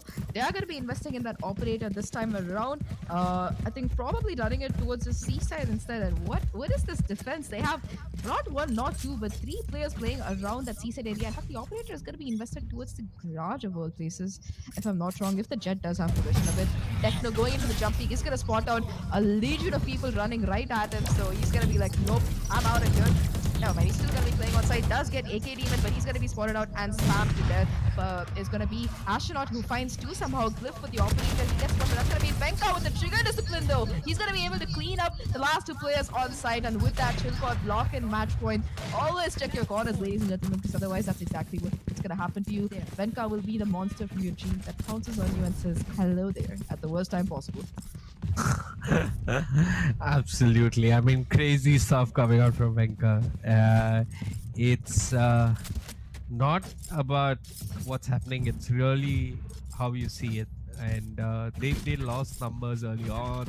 The operator got a kill. Techno was in such a bad position. I mean, it's not a bad position. It's what you play towards C, but like it's the kind of position that is painful to play with a KO and a Sova. But he still gets 1 kill, and then Venka somehow salvages the round. Venka once again coming in clutch, gets a huge kill, but even his spamming has been phenomenal. I mean, we saw this even on Bind. He's gonna pull it back. It's a 4v4. Chilcott, want to remind you, are on the verge of winning the Valorant Monsoon Cup, brought to you by IndiGG.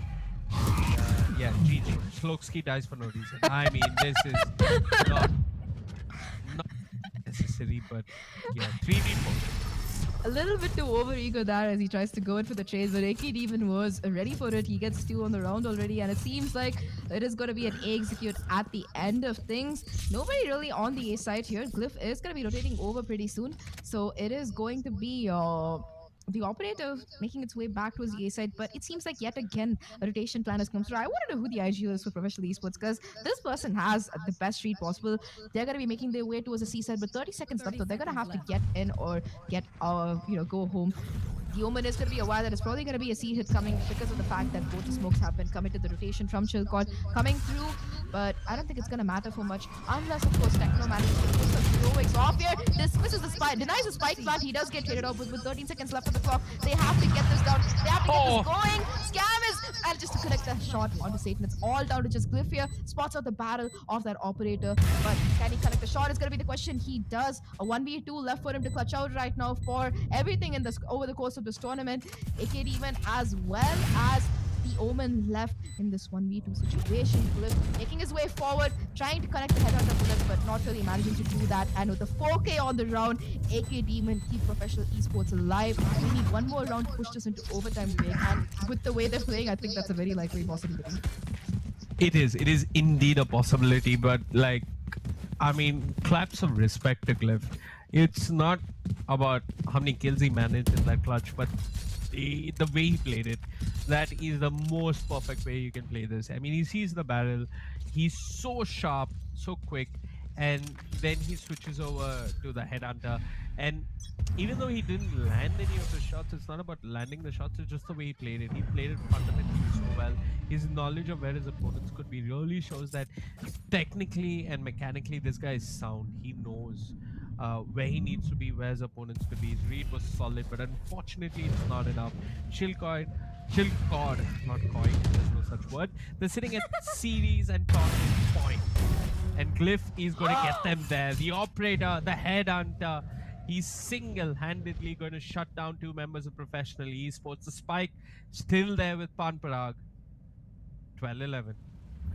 This is less than ideal for professional esports because off the back of that, they are going to be able to get get an additional gun online as well. The Hunter's Fury is going to connect once, but doesn't manage to take out Glyphs. So we're still looking at a 3v5 situation. 50 seconds left on the clock, and I think at this point, professional esports, their best bet is to possibly try and push together and get some kills, but looking at how these players are arranged, it's going to make things very, very difficult right now. Shloxi, they are picking the right side. It's the only side where there's only one player playing. Shloxi, I don't know if he's aware of this push coming through, does spot out the barrel of the chamber though. So he's going to be able to connect that Blade Storm. Gets the second as well. It's all down to just the Omen here who gets right-clicked to death. 13-11. A flawless final round coming in from Chilcott, who are going to deny the possibility of both the overtime as well as map fight here. Congratulations on your victory. But what a final map that was, Vivek. It was so close, so neck and neck.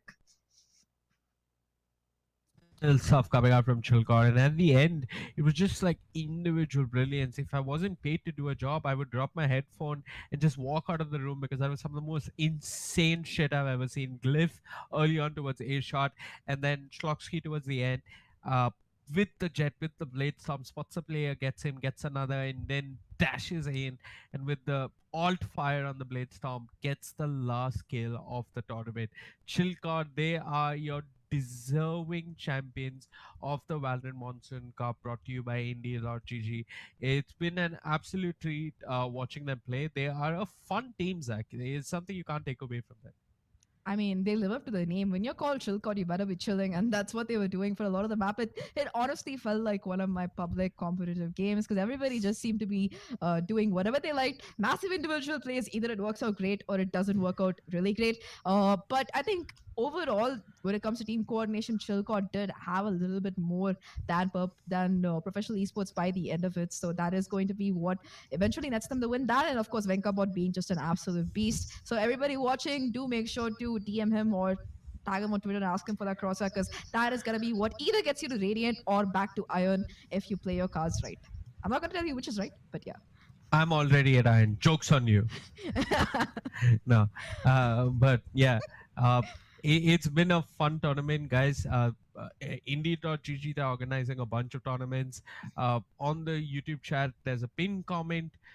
You can go check it out. EV.io. It's a game I played actually. So I don't know if you're familiar, if you like arena shooters. It's somewhere between, like, if you like shooters, you like this game. And it's browser based entirely, if I'm not mistaken. So I played on my friend's laptop and he just ran it off a browser. So yeah, $2,200, not bucks. Let me specify dollars. Yeah, 29 to 31st August. Can register soon, And where do you register? You join the indie.gg Discord. Where do you find the Discord? YouTube chat. It's a pin comment. Join the Discord, meet fellow Web3 enthusiasts, welcome yourself into a warm, nice community.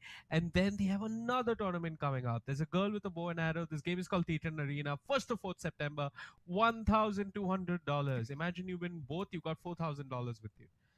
And Quick maths coming in from Vivek there. And yeah, aren't you going to participate in the previous one, Vivek? The EV.io thing. I Yeah. I have to check it out. I kid you not, Zach. Like, we should take part. I've never played the game before, so I'm not sure. But maybe not. We shall see. I think if you play Valorant, EV.io is quite simple. Like, in comparison, it's a game that like falls in the same category, so it's one that you can pick up. Let us find out. But I think that's going to be it from us for today. Congratulations, Chilcod. They are the champions of the Monsoon Cup powered by Indie.gg. But I think that's going to be it from both Vivek and me on the desk today. It was a pleasure to be here. And honestly, the last match especially, it was super fun to cast.